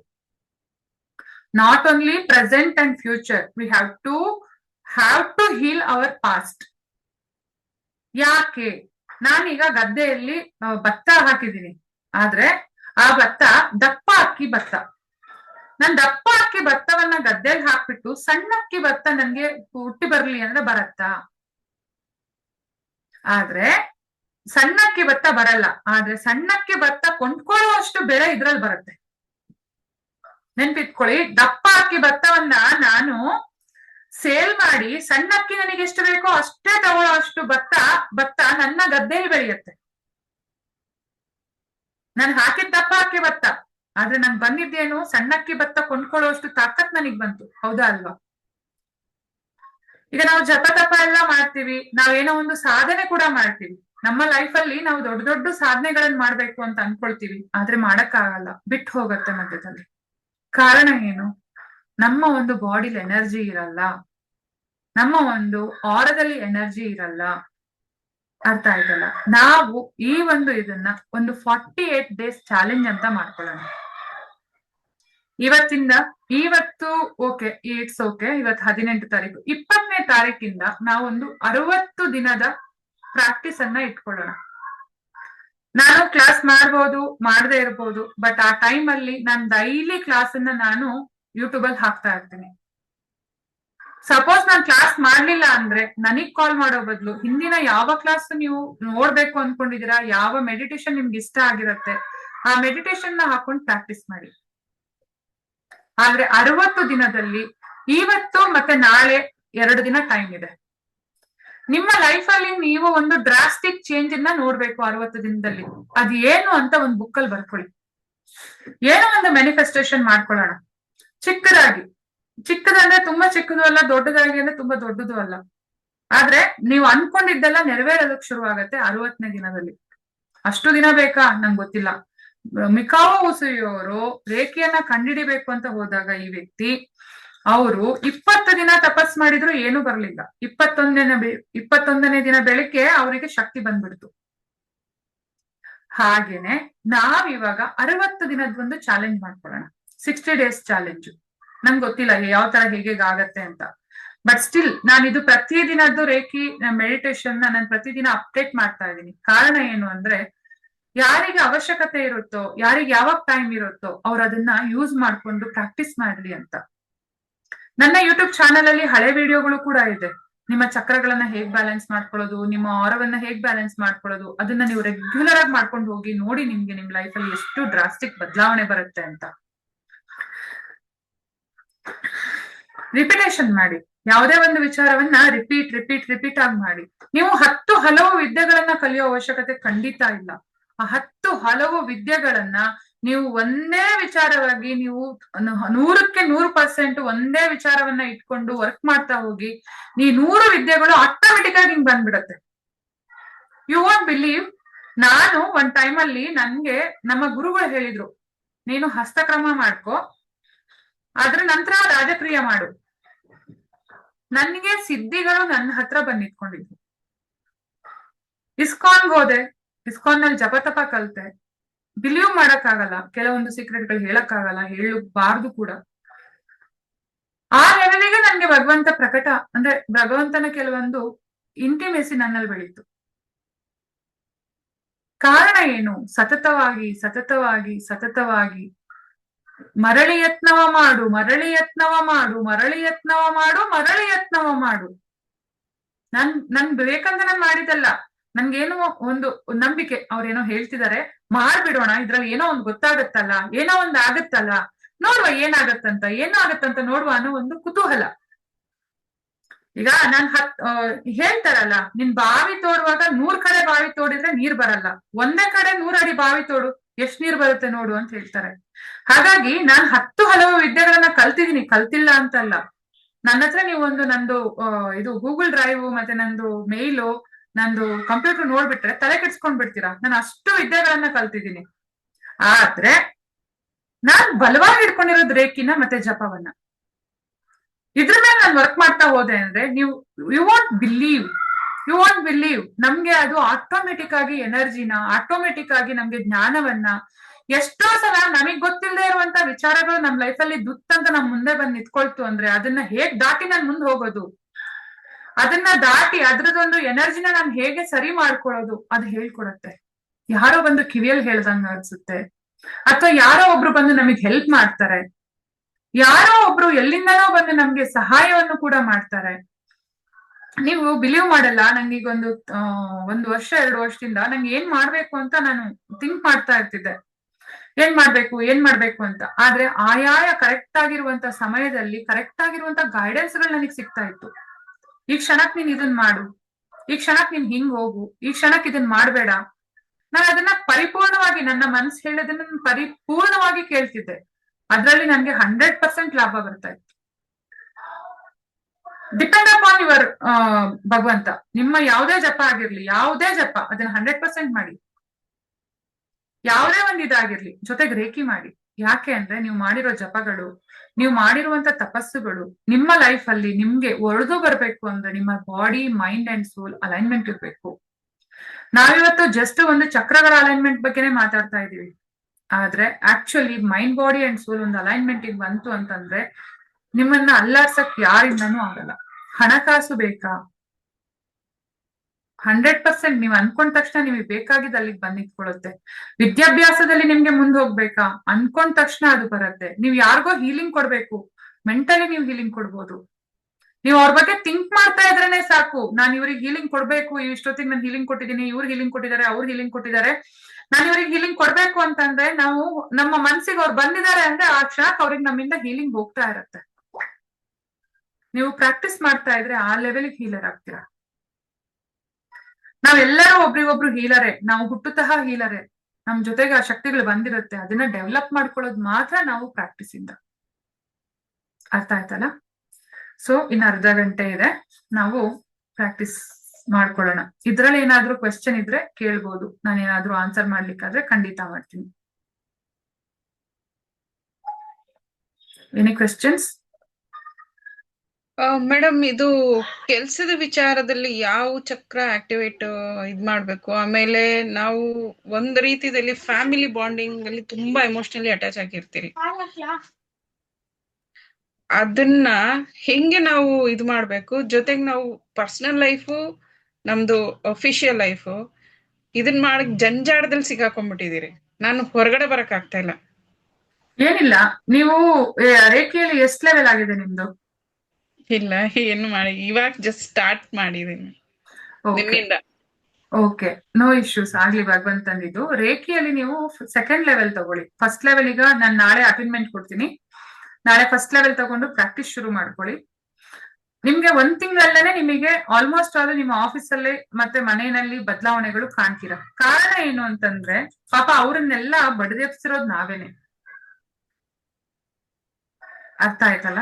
ಅವ್ರನ್ನ ಬಡಿದೆಬ್ಸ್ತಿರೋದು ನಾವೇನೆ. ನಮ್ಮ ವೈಬ್ರೇಷನ್ ಅದನ್ನ ನಾನು ಹೇಳದ್ನಲ್ಲ, ಅಟ್ರಾಕ್ಟ್ ಮಾಡ್ತಾ ಇದೀವಿ ಅಂದ್ರೆ ಆ ವೈಬ್ರೇಷನ್ ಅನ್ನೇ ನಾವು ಅಟ್ರಾಕ್ಟ್ ಮಾಡ್ತಾ ಇರೋದು. ಅರ್ಥ ಆಯ್ತಲ್ಲ? ನಾವು ನಿಮ್ಗೆ ಯಾರ ಮೇಲಾದ್ರೂ ಕೋಪ ಇತ್ತು ಅಂತ ಅನ್ಕೊಂಡ್ರೆ ನೀವು ಹೇಳಿ ಅವ್ರಿಗೆ ಹೇಳಕ್ ಹೋಗ್ಬೇಡಿ. ಏನೋ ಒಂದು ವಸ್ತುನ ಕೈಯಲ್ಲಿ ಇಟ್ಕೊಳ್ಳಿ, ಒಂದು ಗ್ಲಾಸು ಅಥವಾ ಒಂದು ಏನೋ ಒಂದು ನಿಮ್ಮ ಮನ್ಸಲ್ಲಿ ಆ ವಿಷಯ ನಿಮ್ಮ ತಲೆಯಲ್ಲಿ ಕೊರಿಯೋ ತನಕ ಅದು ಅದ್ರದ್ದು ಎನರ್ಜಿನ ಫಾಸ್ಟ್ ಆಗಿ ವರ್ಕ್ ಮಾಡತ್ತೆ. ಈಗ ಏನಂತ ಹೇಳಿದ್ರೆ 4 ವಾಕುಗಳು, ಒಂದು ವೈಖರಿ, ಮಧ್ಯಮ, ಪಶ್ಯಂತಿ ಮತ್ತೆ ಪರ ಅಂತ.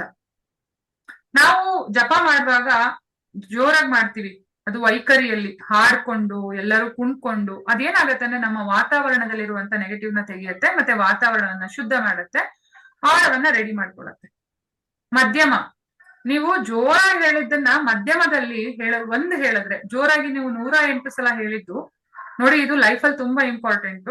ಜೋರಾಗಿ 108 ಜೋರಾಗಿ ಕಿರ್ಚಂಡ್ ಮಾತಾಡ್ತಿರ್ತಾರಲ್ಲ, ಆ ಮಾತಿಗೆ ಬೆಲೆ ಇರಲ್ಲ. ಅಂದ್ರೆ ಅದು ಇನ್ನೊಬ್ರು ಕೇಳೋದಕ್ ರೆಡಿ ಇರಲ್ಲ. ಅವ್ರ ಅದನ್ನ ಅಕ್ಸೆಪ್ಟ್ ಮಾಡ್ಕೊಳಲ್ಲ, ಬಿಕಾಸ್ ಅದು ಜೋರಾಗಿ ಬಂದಿದೆ, ಅದಕ್ಕೆ ಅಷ್ಟೇ ಅದು.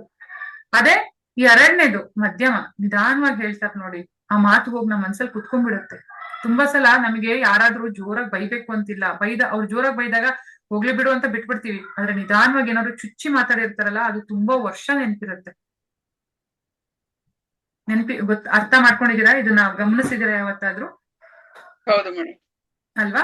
ಮಾತೇ ಬೇಕಾಗಿಲ್ಲ, ಸೈಲೆನ್ಸ್ ಸಾಕು ಅಲ್ವಾ? ಇನ್ನು ಕೆಲವರು ನಿಧಾನವಾಗೂ ಹೇಳಲ್ಲ, ಮಾಡ್ ತೋರಿಸ್ತಾರೆ. ನೀವು ಹೋದ್ರೆ ಮುಖ ತಿರುಗಿಸ್ಕೊಂಡು ಬಂದ್ಲು ಅಂತ ಅನ್ಕೊಂಡ್ ಮನ್ಸಲ್ಲಿ ಅನ್ಕೊಂಡು ಒಳಗಡೆ ಹೋಗ್ಬಿಡ್ತಾರೆ. ಅವ್ರ ಬಗ್ಗೆ ನೀವು ಒಳ್ಳೇದೇ ಅನ್ಕೊಂಡಿರ್ತೀರಾ, ಆದ್ರೆ ಅವ್ರ ಹತ್ರ ಮಾತಾಡುವಾಗ ನಿಮಗ ಬಾಂಧವ್ಯ ಮರ್ತೋಗ್ಬಿಟ್ಟಿದ್ಯೇನೋ, ಇವ್ರ ಹತ್ರ ಮಾತಾಡೋದ್ ಬೇಡ, ಓಡೋದ್ರೆ ಸಾಕಿಲಿಂದ ಅನ್ನಂಗ್ ಅನ್ಸ್ತಾ ಇರುತ್ತೆ. ಆದ್ರೆ ಅಲ್ಲಿ ನಿಂತ್ಕೋಬೇಕಾಗ್ ಬರುತ್ತೆ. ಕಾರಣ ಅದು ಪಶ್ಯಂತಿ, ಮನ್ಸಲ್ಲಿ ರನ್ ಆಗ್ತಾ ಇರುತ್ತೆ ಅವ್ರದ್ದು. ಇನ್ನು ಕೆಲವೊಂದು ಭಾವನೆಗಳು ಸಪ್ರೆಸ್, ಅವ್ರ ಪಾಪ ಎಲ್ಲರೂ ಹೇಳಿದ್ದು ಹ್ಮ್ ಅಂತಿರ್ತಾರೆ. ಆದ್ರೆ ಎಲ್ಲರೂ ಬಂದು ಅವ್ರಿಗೆ ಹೊಡಿತಾ ಇರ್ತಾರೆ, ಬೈತಾ ಇರ್ತಾರೆ. ಯಾಕೆ ಅಂದ್ರೆ ಅವ್ರಿಗೆ ಎಲ್ಲರ ಮೇಲೂ ಸಿಟ್ಟಿರುತ್ತೆ. ಆ ಸಿಟ್ಟು ಅವರು ಮೈಂಡ್ ಅಲ್ಲಿ ಸಪ್ರೆಸ್ ಮಾಡಿ ಇಟ್ಕೊಂಡಿರ್ತಾರೆ. ಈಗ ಯಾರೋ ಒಬ್ರು ಬಂದು ಬೈತಾ ಇರ್ತಾರೆ ಸತತವಾಗಿ ನನ್ಗೆ, ಅಥವಾ ನನ್ ಗಂಡನ ಮೇಲೆ ಏನೋ ಅವನು ಬೈದ ಅಂತ ಅನ್ಕೊಳ್ಳಿ. ನನ್ ಗಂಡ ಬೈದಾಗ ನನ್ಗೆ ಅವ್ರಿಗೆ ಬೈಬೇಕು ವಾಪಸ್ಸು, ಆದ್ರೆ ಬೈಬಾರ್ದು ಅನ್ನೋದನ್ನ ಟೈಮ್ ಬರ್ಲಿ ಮಾಡ್ತೀನಿ ಅಂತ ಹೇಳಿ ಅನ್ಕೊಂಡು ನಾವು ಮನ್ಸಲ್ಲಿ ಹಂಗೆ ಕುತ್ಕೊಳ್ತೀವಿ. ನೀವು ಏನು ಮಾತಾಡ್ಲಿಲ್ಲ ಅಂದ್ರೂ ಕೂಡ ಕೆಲವೊಮ್ಮೆ ಗಲಾಟೆ ದೊಡ್ಡದಾಗತ್ತೆ, ಅಥವಾ ನಿಮ್ಮಿಬ್ರು ಮಧ್ಯೆ ಏನೋ ಒಂದು ಬಿರುಕು ಬರುತ್ತೆ, ಅಥವಾ ಏನೋ ಒಂದು ಆಗತ್ತೆ. ಕಾರಣ ಅದು ನಿಮ್ಮ ಮೈಂಡಲ್ಲಿ ಸಪ್ರೆಸ್ ಆಗಿದೆ. ನೋಡಿ, ಒಂದು ವೈಖರಿ 108 ವೈಖರಿ ಮಾಡೋದು ಅಂದ್ರೆ ಜೋರಾಗಿ ಹೇಳೋದು 108 ಸಲ, ಮಧ್ಯಮದಲ್ಲಿ ಹೇಳೋದಕ್ಕೆ 108ಕ್ಕೆ ಈಕ್ವಲ್. ಈ ನಿಧಾನವಾಗಿ ಹೇಳ್ತಾರಲ್ಲ 108 ಜಪ, ಅದೇ ಜಪವನ್ನ ನೀವು ಮೈಂಡಲ್ಲಿ ಮಾಡ್ತಾ ಇದ್ದೀರಾ ವಿಜುವಲೈಸ್ ಮಾಡ್ಕೊಂಡು. ನಾನು ಇಲ್ಲಿ 108 ಮಾಡಿದ್ನಲ್ಲ, ಈ ಮಧ್ಯಮದ್ದು ಫಲ 11,000, ಇದು 108 × 108 11,600 ಸಮಥಿಂಗ್ ಆಗತ್ತೆ. ಇಲ್ಲಿಂದ ಒಳಗ್ ಹೋಗುವಾಗ ಅದು ಲಕ್ಷ ಆಗತ್ತೆ. ಇನ್ನು ಮನಸ್ಸಲ್ಲಿ ಮಾಡಿದಾಗ 21 ಲಕ್ಷ ಸಮಥಿಂಗ್ ಆಗತ್ತೆ. ಜಪ ನಮ್ಗೆ ಇಸ್ಕಾನ್ನಲ್ಲಿ ಏನಕ್ ಮಾಡಿಸ್ತಾರೆ ಅಂದ್ರೆ, ನಾವು ಪರಾಶಕ್ತಿಯನ್ನ ಪಡ್ಕೊಳ್ಳಿ ಅಂತ. ನಾವು ಪದೇ ಪದೇ ಆ ಮಣಿಯನ್ನ ಮುಟ್ಟಿ ಹರೇ ಕೃಷ್ಣ ಕೃಷ್ಣ ಕೃಷ್ಣ ಹರೇ ಹರೇ, ಹರೇ ರಾಮ್ ರಾಮ್ ರಾಮ್ ಹರೇ ಹರೇ ಅಂತ ಹೇಳ್ತೀವಿ. ಅದು ಮಧ್ಯಮದಲ್ಲಿ ಆಯ್ತು. ಈಗ ಈ ಮಂತ್ರ, ಈಗ ನಾನು ಜೋರಾಗಿ ಹೇಳಿದಕ್ಕಿಂತ ಈ ಮಂತ್ರ 108 ಒಂದು ಮಾಲೆ ಆಯ್ತು. ಈಗ ನನ್ನ ಮನ್ಸಲ್ಲಿ ಇದನ್ನೇ ಆಯ್ತು. ಈ ಮಂತ್ರ ಹೇಳ್ಬೇಕು ಆದ್ರೆ ನನ್ ಟೈಮ್ ಇಲ್ಲ, ಆದ್ರೂ ಕೂಡ ನಾನು ಏನೋ ಒಂದ್ ಮಾಡ್ಕೊಂಡು ಅದು ನನ್ನ ಮನ್ಸಲ್ಲಿ ಸಪ್ರೆಸ್ ಮಾಡ್ಕೊಂಡು ಮಾಡ್ತಿರ್ತೀನಿ. ಅವಾಗ 21 ಲಕ್ಷ ಸಾರಿ ಜಪ ಮಾಡ್ದಂಗ ಆಗತ್ತೆ. ಹಾಗಾಗಿ ಮನ್ಸಲ್ಲಿ ಯಾವ್ದನ್ನು ಹಂಗೆ ಇಟ್ಕೋಬೇಡಿ. ನಮ್ಗೆ ರೇಖಿ ಹೇಳ್ಕೊಡುವಾಗ ನಮ್ಮ ಮಾಸ್ಟರ್ ಹೇಳ್ತಾರೆ, ಯಾರ ಮೇಲಾದ್ರೂ ಕೋಪ ಇತ್ತು ಅಂದ್ರೆ ಬಟ್ಟೆ ಮೇಲೆ ಆದ್ರೂ ತೋರಿಸಿ, ಅಥವಾ ಯಾರಿಗಾದ್ರೂ ಹೇಳಿ ಅದ್ರ ಶಕ್ತಿ ಕಡಿಮೆ ಆಗತ್ತೆ. ಮೈಂಡಲ್ಲಿ ಇಟ್ಕೊಂಡು ಕುಂತ ಹೇಳಿದ್ರೆ ಮನ್ಸ್ ಹಗುರ ಆಗತ್ತೆ ಅಂತಾರೆ. ಈ ಮಾತ್ ನೀವು ಕೇಳಿರ್ಬೋದಲ್ವಾ? ಯಾಕೆ ಹೇಳ್ತೀಯಾ, ಮನ್ಸಲ್ಲೇನೋ ಇಟ್ಕೋಬೇಡ, ಬಿಟ್ಬಿಡು, ಅದನ್ನ ಬಾಯಿಂದ ಹೊರಗಡೆ ಬಿಡು, ನಿನಗ್ ಒಳ್ಳೇದಾಗತ್ತೆ, ಸಮಾಧಾನ ಆಗತ್ತೆ ಅಂತ ಹೇಳಿದ್ರೆ, ಹೌದು, ಎಷ್ಟು ದೊಡ್ಡ ದೊಡ್ಡ ಜಗಳಗಳು ಯಾರತ್ರ ನಾವು ಒಬ್ರ ಹತ್ರ ಹೇಳ್ಕೊಂಡಾಗ ಅದ್ ಕಡಿಮೆ ಆಗಿರೋದು ನೀವು ನೋಡಿರ್ಬೋದು ಮನೆಯಲ್ಲಿ. ಕಾರಣ ಅಷ್ಟೇ, ಈ 4 ವಾಕ್ಗಳು ನಮ್ ಲೈಫ್ ಅಲ್ಲಿ ತುಂಬಾ ಇಂಪಾರ್ಟೆಂಟ್. ಅರ್ಥ ಆಯ್ತಲ್ಲ?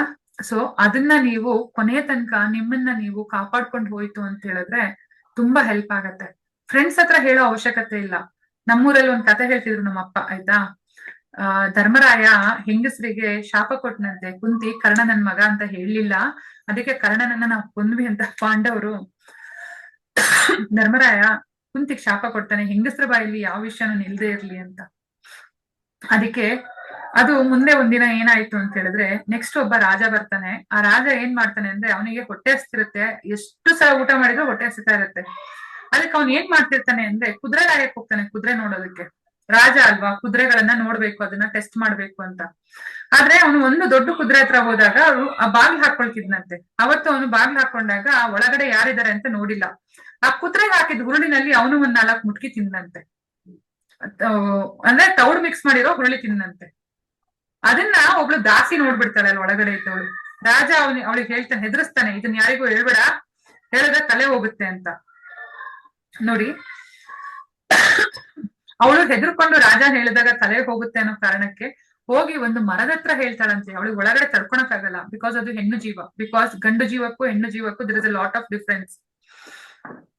ಆ ಒಂದು ಮರದ ಹತ್ರ ಹೇಳ್ತಾಳಂತೆ, ರಾಜ ತೌಡ್ ತಿಂದ ಅಂತ. ಕಾಲಕ್ರಮದಲ್ಲಿ ಏನಾಯ್ತು, ಒಂದ್ 5-6 ವರ್ಷದಲ್ಲಿ ಆ ಮರ ಕೊಯ್ದ್ರಂತೆ. ಆ ಮರ ತುಂಬಾ ಚೆನ್ನಾಗಿದೆ ಅಂತ ಅದನ್ನ ಇದು ಮಾಡ್ಬಿಟ್ಟು ಡೋಲ್ ಮಾಡಿದ್ರಂತೆ. ಡೋಲ್ ಮಾಡಿದಾಗ ಊರಲ್ಲಿ ಡೋಲ್ ಬಾರಿಸಿದ್ರೆ ಅದರಿಂದ ಸೌಂಡ್ ಏನ್ ಹೊರಗೆ ಬಂದಿರ್ಬೋದು ಹೇಳಿ? ರಾಜ ತೌಡ್ ತಿಂದ, ರಾಜ ತೌಡ್ ತಿಂದ, ರಾಜ ತೌಡ್ ತಿಂದ. ಸಪ್ರೆಸ್. ಅರ್ಥ ಆಯ್ತಲ್ಲ? ಸೊ ನಾವು ಯಾವ್ದಾದ್ರು ಒಂದು ವಿಷಯನ ಇಟ್ಕೊಂಡು ಹೊರಗಡೆ ಬಿಡ್ಬೇಕಾಗತ್ತೆ. ಅವಾಗ ಈ ಸಪ್ರೆಸ್ನೆಸ್ ಇರುತ್ತಲ್ಲ, ನಿಮ್ಮ ಆಂಗ್ಸೈಟಿ ಇರ್ಬೋದು, ನಿಮ್ ಲೈಫಲ್ಲಿ ಬರುವಂತ ಮುಕ್ಕಾಲಂಶ ಪ್ರಾಬ್ಲಮ್ಗಳು ಇದ್ರಲ್ಲಿ ಕ್ಲಿಯರ್ ಆಗತ್ತೆ. ಓಕೆ, ಸರಿ. ನಾಳೆ ಅಟೈನ್ಮೆಂಟ್ ಇದೆ, ಎಲ್ಲರೂ ಇದ್ ಮಾಡ್ಕೊಳ್ಳಿ. 1 ಗ್ಲಾಸ್ ನೀರು ಮತ್ತೆ ದೀಪ ಇಟ್ಕೊಂಡಿರಿ. ನಾವು ನಾಳೆ ಭೇಟಿ ಆಗೋಣ. ಈಗ ಎಲ್ಲಾರು ಮೆಡಿಟೇಷನ್ ಮಾಡಿಸ್ತೀನಿ, ತುಂಬಾ ಚಿಕ್ಕದಾಗಿ ಒಂದು 10-15 ನಿಮಿಷ. ಓಕೆ, ಚೋಕುರೆಯ ಮೆಡಿಟೇಷನ್ ಮಾಡಿಸ್ತೀನಿ. ಯಾರ್ಯಾರ ಹತ್ರ ಚೋಕುರೆ ಕೂಡ ಇಲ್ಲ ಅವರು ಓಂ ಅಥವಾ ಸ್ವಸ್ತಿಕ್ ಅನ್ನ ನಿಮ್ಮ ಒಂದು ಇದ್ರಲ್ಲಿ ತಗೊಳ್ಬಹುದು. ಓಕೆ,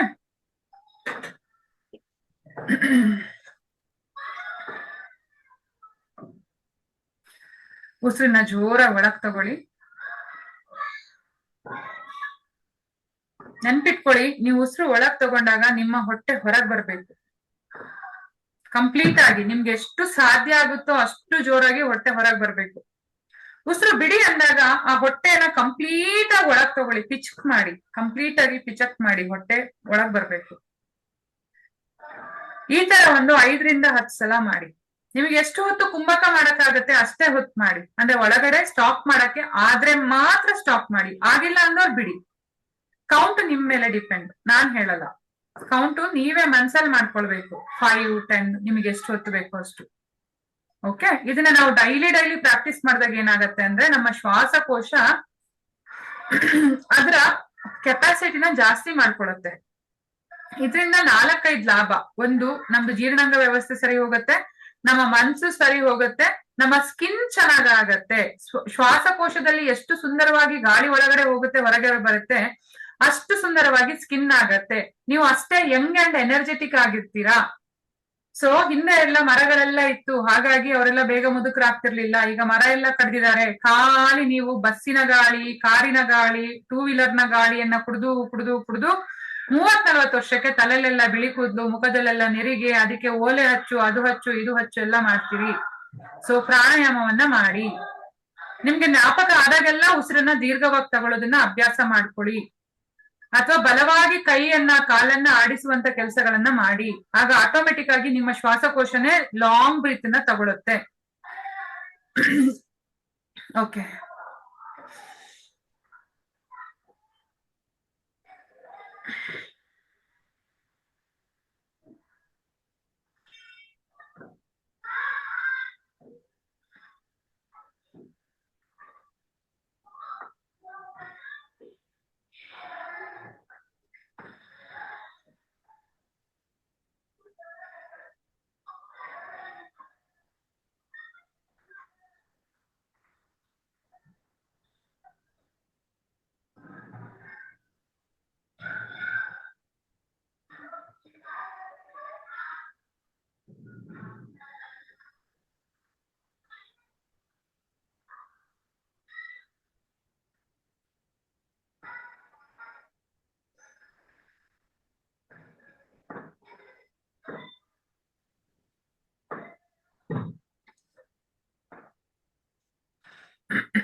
ಈಗ ನಿಧಾನವಾಗಿ ಎಲ್ಲಾರು ನಿಮ್ಮ ಸುತ್ತಲೂ ಒಂದು ಪಿರಾಮಿಡ್ ಅನ್ನ ಡ್ರಾ ಮಾಡ್ಕೊಳ್ಳಿ. ವಿಜುವಲೈಸ್ ಮಾಡಿ ನಿಮ್ಮ ಸುತ್ತಲೂ ಒಂದು ಪಿರಾಮಿಡ್ ಇದೆ ಅಂತ. ಆ ಪಿರಾಮಿಡ್ ನ ಒಳಗಡೆ ಚೋಕುರೆ ಚೋಕುರೆ ಚೋಕುರೆ ಅಂತ ಹೇಳಿ 8 ಭಾಗಗಳಿಗೆ ಹಾಕಿ, ಯಾರ್ಯಾರಿಗೆ ಚೋಕುರೆ ಕೂಡ ಇಲ್ವೋ ಅವರು ಓಂ ಮತ್ತೆ ಸ್ವಸ್ತಿಕನ್ನ ನಿಮ್ಮ ಸಿಂಬಲ್ ಗಳಾಗಿ ಬಳಸ್ಕೊಳ್ಬಹುದು. ಬಿಕಾಸ್ ನಾವು ಭಾರತೀಯರು, ನಾವು ಹುಟ್ಟಿದಾಗ್ಲಿಂದ ಈ ಸಿಂಬಲ್ ಗಳು ಪದೇ ಪದೇ ಬಳಸಿರೋದ್ರಿಂದ ನಮ್ಮ ಮನೆಗಳಲ್ಲಿ ನಾವು ಅಟ್ಯೂನ್ಮೆಂಟ್ ಆಟೋಮೆಟಿಕ್ ಆಗಿ ತಗೊಂಡಿರ್ತೀವಿ, ನಮಗೆ ಗೊತ್ತಿಲ್ಲದೆ. ಅಥವಾ ನಿಮ್ಗೆ ಮಂತ್ರಗಳು ಗೊತ್ತಿದ್ದು, ಶ್ಲೋಕಗಳು ಗೊತ್ತಿತ್ತು ಅಂದ್ರೆ ಆ ದೇವತೆಗಳನ್ನ ಕರೆದು ಆ ಶ್ಲೋಕದಿಂದ ಆ ಪಿರಮಿಡ್ ಅನ್ನ ಭದ್ರ ಬುನಾದಿಯನ್ನಾಗಿ ಮಾಡ್ಕೊಳ್ಳಿ. ಮುಂದ್ಗಡೆ ಒಂದು ಚೋಕುರೆ ಹಾಕಿ, ಚೋಕುರೆ ಚೋಕುರೆ ಚೋಕುರೆ, ಬಲಗಡೆ ಒಂದು ಚೋಕುರೆ ಚೋಕುರೆ ಚೋಕುರೆ, ಹಿಂಭಾಗದಲ್ಲಿ ಚೋಕುರೆ ಚೋಕುರೆ ಚೋಕುರೆ, ಎಡಭಾಗದಲ್ಲಿ ಚೋಕುರೆ ಚೋಕುರೆ ಚೋಕುರೆ, ಮತ್ತೆ ಮುಂದ್ಗಡೆ ಬಲಭಾಗದಲ್ಲಿ ಚೋಕುರೆ ಚೋಕುರೆ ಚೋಕುರೆ, ಎಡಭಾಗದಲ್ಲಿ ಚೋಕುರೆ ಚೋಕುರೆ ಚೋಕುರೆ, ಹಿಂಭಾಗದಲ್ಲಿ ಬಲಗಡೆ ಚೋಕುರೆ ಚೋಕುರೆ ಚೋಕುರೆ, ಎಡಗಡೆ ಚೋಕುರೆ ಚೋಕುರೆ ಚೋಕುರೆ, ಮೇಲ್ಭಾಗದಲ್ಲಿ ಚೋಕುರೆ ಚೋಕುರೆ ಚೋಕುರೆ, ಕೆಳಭಾಗದಲ್ಲೂ ಚೋಕುರೆ ಚೋಕುರೆ ಚೋಕುರೆ. ಬೇರೆ ಬೇರೆ ಸಿಂಬಲ್ಗಳಿರುವವರು ಆ ಸಿಂಬಲ್ಗಳನ್ನ ಹಾಕೊಳ್ಳಿ. ಈಗ ನಾನು ನಿಮ್ಗೆ 4 ವಾಕ್ಕುಗಳ ಬಗ್ಗೆ ಮಾತಾಡಿದೆ. ಮನ್ಸಲ್ಲಿ ನಿಮ್ಮ ಇಷ್ಟ ದೇವರ ಶಕ್ತಿಯನ್ನ ಕಾಲ್ ಮಾಡಿ. ಮಹಾಲಕ್ಷ್ಮಿಯನ್ನ ನೀವು ಮನಸ್ಸಲ್ಲಿ ಕರೆದ ತಕ್ಷಣನೇ ಅವಳು ಬರ್ತಾಳೆ ಅಂತ ಹೇಳ್ತಾರೆ. ಮನೋವೇಗದಲ್ಲಿ ನಿಮ್ಮ ಮಂತ್ರಮೂರ್ತಿ ನಿಮ್ಮ ಮುಂದೆ ಬಂದ್ಬಿಡತ್ತೆ. ಜಪ ಮಾಡುವವರಿಗೆ ನಿಮ್ಮ ಮಂತ್ರ ಮೂರ್ತಿಯ ರೂಪ ತಳೆದಿರುತ್ತೆ. ನೆನ್ಪಿಟ್ಕೊಳ್ಳಿ, ನಿಮ್ಮ ಮಂತ್ರ ಮೂರ್ತಿಯ ರೂಪ ತಳೆದಿರುತ್ತೆ. ಆ ಮಂತ್ರ ಮೂರ್ತಿಯನ್ನೇ ನಿಮ್ಮ ಮುಂದೆ ಕರ್ಕೊಳ್ಳಿ. ನಿಮ್ಮ ಜಪವನ್ನ ಸ್ಟಾರ್ಟ್ ಮಾಡಿದಾಗ ಹರೇ ಕೃಷ್ಣ ಮಂತ್ರವನ್ನ ಹೇಳುವವರು ರಾಧಾಕೃಷ್ಣರು ನಿಮ್ ಮುಂದೆ ಬಂದ್ ನಿಂತ್ಕೊಂಡಿರ್ತಾರೆ. ನೀವು ನಿಮ್ಮ ಮನೆ ದೇವರು ಯಾವ್ದಿರುತ್ತೋ ಆ ಜಪ ಮಾಡುವವರು ನಿಮ್ಮ ಮನೆ ದೇವರ ನಿಮ್ಮ ನಿತ್ಯದ ಜಪದ ಮಂತ್ರವನ್ನ ಹೇಳ್ಕೊಳ್ಳಿ. ಹರೇ ಕೃಷ್ಣ ಕೃಷ್ಣ ಕೃಷ್ಣ ಹರೇ ಹರೇ, ಹರೇ ರಾಮ ರಾಮ ರಾಮ ಹರೇ ಹರೇ. ಈ ಮಂತ್ರವನ್ನ ಮನಸ್ಸಿನಲ್ಲಿ ತುಂಬಾ ಡೀಪ್ ಆಗಿ ಕಾಲ್ ಮಾಡಿ ಒಂದು 5 ರಿಂದ 10 ಸಲ.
ನಿನ್ನೆಯ ಮೆಡಿಟೇಷನ್ ಮಾಡಿದಾಗ ಯಾರ್ಯಾರು ನಿಮ್ಮ ಹೃದಯ ಮಂದಿರವನ್ನ ಓಪನ್ ಮಾಡ್ಕೊಂಡಿದ್ದೀರೋ ಅಲ್ಲಿ ಈಗ ನೀವು ಮಂತ್ರದಿಂದ ಮೂರ್ತಿಯನ್ನ ಸ್ಥಾಪನೆ ಮಾಡ್ಕೊಂಡಿರೋರು ನಿಮ್ಮ ಮಂತ್ರ ಮೂರ್ತಿಯನ್ನ ಆ ದೇವಸ್ಥಾನದ ಒಳಗಡೆ ತಗೊಂಡ್ ಬನ್ನಿ. ಜಯಘೋಷಗಳು. ಆ ಮಂತ್ರದ ಮೂರ್ತಿ ನಿಮ್ಮ 2 ಕೈಗಳಲ್ಲಿದೆ. ನಿಮ್ಮ ಮುಂದೆ ಹೂವಿನಿಂದ ಅಲಂಕರಿಸಿದ ರಂಗೋಲಿಗಳಿದೆ. ನಿಮ್ಮ ಸುತ್ತಲೂ ಸಾವಿರಾರು ಜನರು ನಿಂತ್ಕೊಂಡಿದ್ದಾರೆ. ಎಲ್ಲರೂ ಹೂಗಳಿಂದ ಅಭಿಷೇಕ ಮಾಡ್ತಾ ಇದ್ದಾರೆ. ಅಂದ್ರೆ ಹೂವನ್ನ ನಿಮ್ಮ ಮಂತ್ರಮೂರ್ತಿಯ ಮೇಲೆ ಎರಚ್ತಾ ಇದ್ದಾರೆ. ನಿಮ್ಮ ಪ್ರತಿ ಒಂದು ಹೆಜ್ಜೆಯನ್ನು ಇಡುವಾಗ, ಪ್ರತಿ ಒಂದು ರಂಗೋಲಿಯ ಮೇಲೆ ಒಂದೊಂದು ಇಡುವಾಗ ಕಾಲುಗಳಿಗೆ ಸುಂದರವಾದ ಅನುಭವ ಆಗ್ತಿರೋದನ್ನ ಗಮನಿಸಿ. ತಣ್ಣನೆಯ ಅನುಭವ. ಆ ಕಲರ್ಗಳ ಅನುಭವ, ಆ ಭಗವಂತನ ಶಕ್ತಿ ನಿಮ್ಮ ಕೈಗಳಲ್ಲಿರುವ ಮಂತ್ರಮೂರ್ತಿಯ ಶಕ್ತಿ, ಪನ್ನೀರನ್ನ ಎರಚ್ತಾ ಇದ್ದಾರೆ, ಡೋಲು, ನಗಾರಿ, ಗಂಟೆಗಳು, ದೀಪಗಳು, ಧೂಪಗಳು, ಆರತಿಗಳು ಮಾಡ್ತಾ ಇದ್ದಾರೆ, ವೇದ ಘೋಷಗಳು, ಮಂತ್ರ ಘೋಷಗಳು. ಇಲ್ಲಿ ನೀವೇ ಆರಾಧಕರು, ನೀವೇ ಪೂಜಾರಿ, ಬಿಕಾಸ್ ಇದು ನಿಮ್ಮ ಪರ್ಸನಲ್ ಮೂರ್ತಿ.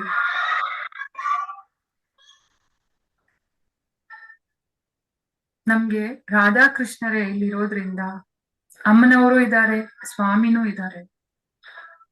ಸದಾ ಶಕ್ತಿಯಾಗಿ ನಿಂತ್ಕೊಂಡಿರುವಂತ ಆ ತಾಯಿ ತುಂಬಾ ಕರುಣಾಳು, ಕೃಪಾ ಕಟಾಕ್ಷವನ್ನು ಬೀರುವಂತವಳು. ಅವಳ ಕಿರುಗಣ್ಣಿನ ನೋಟವೇ ಸಾಕು ನಮ್ಮ ಜೀವನವನ್ನ ಪರಿಪೂರ್ಣವಾಗಿ ಬದಲಿಸುವ ಶಕ್ತಿ ಆ ಮಂತ್ರಮೂರ್ತಿಗಿದೆ. ಆ ಮಂತ್ರಮೂರ್ತಿಯನ್ನ ಪ್ರತಿಷ್ಠಾಪನೆ ಮಾಡಿ ದೀರ್ಘವಾಗಿ ಉಸಿರನ್ನ ಒಳಗ್ ತಗೊಳ್ಳಿ.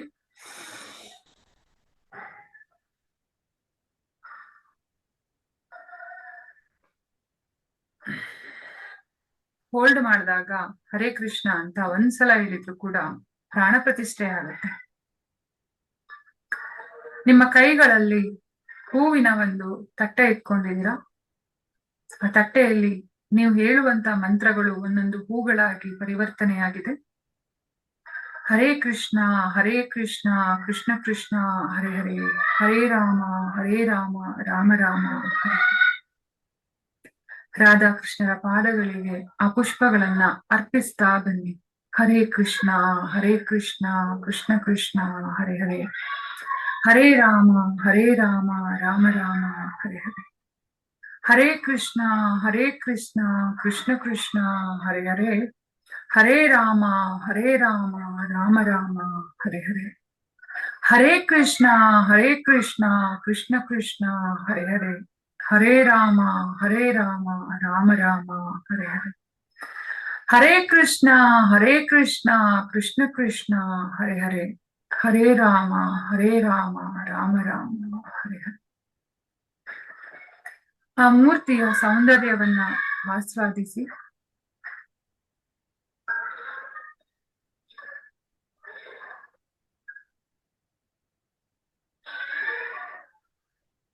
ಗಂಗಾ ಜಲವನ್ನ ದೇವ್ರ ಮುಂದೆ ಇಡಿ. ಬಂಗಾರದ ಲೋಟವನ್ನೇ ತಗೊಳ್ಳಿ. ಅದರಲ್ಲಿ ನಿಮ್ಮ ಅನಾಮಿಕ ಬೆರಳನ್ನ ಮುಳುಗಿಸಿ ಗಂಗೆ ಚ ಯಮುನೆ ಚೈವ ಗೋದಾವರಿ ಸರಸ್ವತಿ ನರ್ಮದೆ ಸಿಂಧು ಕಾವೇರಿ ಜಲಸ್ಮಿನ್ ಸನ್ನಿಧಿಂ ಕುರು ಅಂತ ಮಂತ್ರವನ್ನ ಹೇಳಿ ಅದನ್ನ ತೀರ್ಥವಾಗಿ ಹಾಕೊಂಡು ಅಚಮಾನ ಮಾಡಿ. ಓಂ ಗೋವಿಂದಾಯ ನಮಃ, ಕೇಶವಾಯ ನಮಃ, ಅಚ್ಯುತಾಯ ನಮಃ.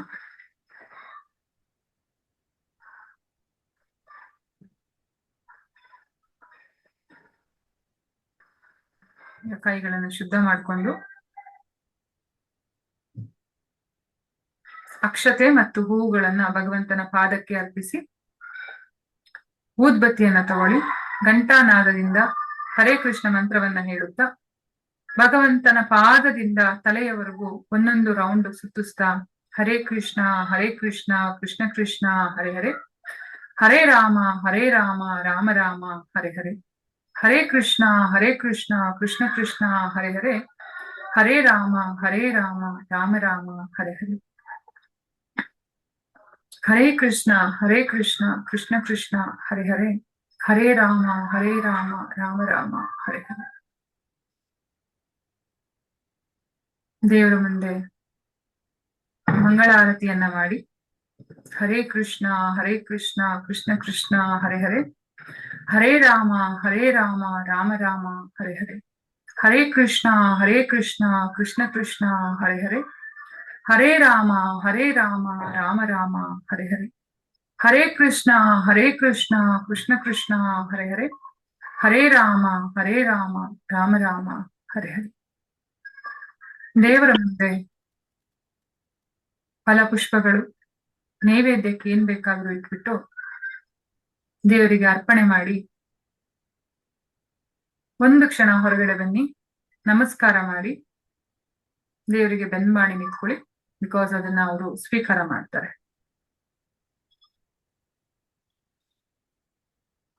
ಹರೇ ಕೃಷ್ಣ ಕೃಷ್ಣ ಕೃಷ್ಣ ಹರೇ ಹರೇ, ಹರೇ ರಾಮ ರಾಮ ರಾಮ ಹರೇ ಹರೇ. ಹರೇ ಕೃಷ್ಣ ಕೃಷ್ಣ ಕೃಷ್ಣ ಹರೇ ಹರೇ, ಹರೇ ರಾಮ ರಾಮ ರಾಮ ಹರೇ ಹರೇ. ಹರೇ ಕೃಷ್ಣ ಕೃಷ್ಣ ಕೃಷ್ಣ ಹರೇ ಹರೇ, ಹರೇ ರಾಮ ರಾಮ ರಾಮ ಹರೇ ಹರೇ. ಹರೇ ಕೃಷ್ಣ ಕೃಷ್ಣ ಕೃಷ್ಣ ಹರೇ ಹರೇ, ಹರೇ ರಾಮ ರಾಮ ರಾಮ ಹರೇ ಹರೇ. ಹರೇ ಕೃಷ್ಣ ಕೃಷ್ಣ ಕೃಷ್ಣ ಹರೇ ಹರೇ, ಹರೇ ರಾಮ ರಾಮ ರಾಮ ಹರೇ ಹರೇ. ಈಗ ಒಂದು ಚಿಕ್ಕ ಚಪ್ಪಾಳೆಯನ್ನ ತಟ್ಟಿ ಭಗವಂತನ ಮುಂದಿರುವ ಪ್ರಸಾದವನ್ನ ತಗೊಳ್ಳಿ. ಮೊದಲು ನಮ್ಮ ಪೂರ್ವಜರಿಗೆ ಅದನ್ನು ಸಮರ್ಪಿಸಿ, ನಮ್ಮ ಗುರುಗಳಿಗೆ ಅದನ್ನ ತೋರಿಸಿ, ಪ್ರಭುಪಾದರಿಗೆ ತೋರಿಸ್ಕೊಂಡು ತಗೊಳ್ಳಿ. ಆರತಿಯನ್ನು ತಗೊಳ್ಳಿ. ನಿಧಾನವಾಗಿ ಭಗವಂತನಿಗೆ ಪಾದಗಳಿಗೆ ನಮಸ್ಕಾರ ಮಾಡಿ ಸೀದಾ ಪ್ರಸಾದವನ್ನ ಅಲ್ಲಿರುವಂತ ಎಲ್ಲ ಭಕ್ತಾದಿಗಳಿಗೂ ಕೊಟ್ಟು ನೀವು ಸ್ವೀಕಾರ ಮಾಡಿ.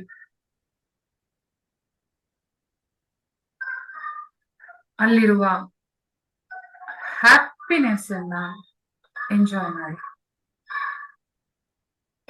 ನೀವು ಪ್ರಸಾದ ಕೊಡುವಾಗ ಅವರೆಲ್ಲರ ಎಂಜಾಯ್ಮೆಂಟ್,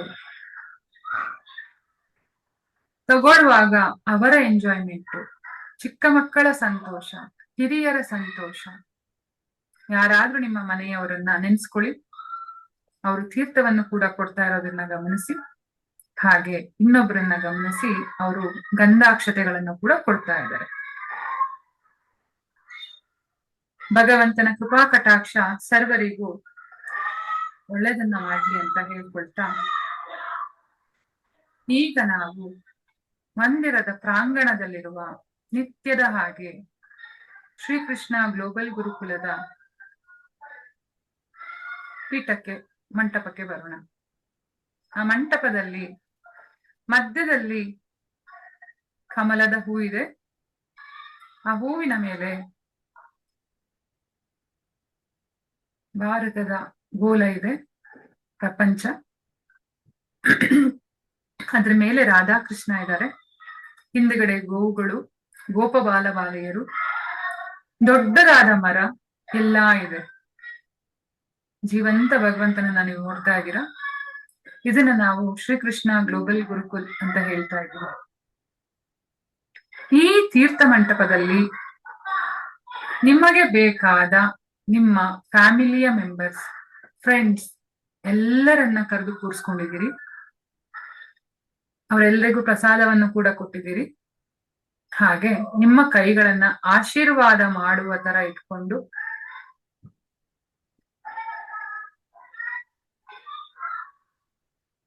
ಅವರೆಲ್ಲರಿಗೂ, ಇಷ್ಟು ಹೊತ್ತು ನೀವು ಪೂಜೆ ಮಾಡಿದ್ದೀರಾ, ಭಗವಂತನ ಶಕ್ತಿ ನಿಮ್ಮಲ್ಲಿ ಹರಿತಾ ಇದೆ, ಆ ವೈಬ್ರೇಷನ್ ಅನ್ನ ಅವರೆಲ್ಲರ ಮೇಲೆ ಪ್ರವಾಹ ಮಾಡಿ.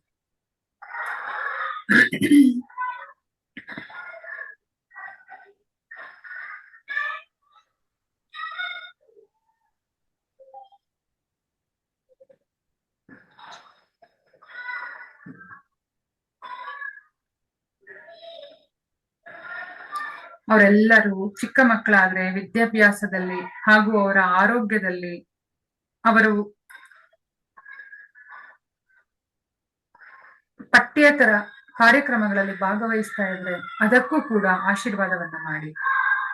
ಹಾಗೆ ವಿವಾಹಿತರಿಗೆ ಅವರ ಸಂಸಾರ ಸುಖವಾಗಿರ್ಲೆಂದು ಆಶೀರ್ವಾದ ಮಾಡಿ.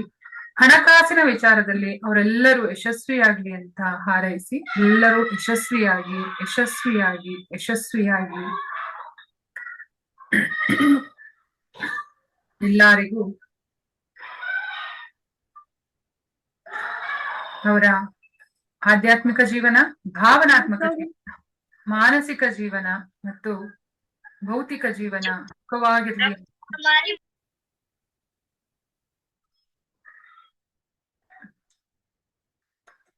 ಆಶೀರ್ವಾದ ಮಾಡಿ.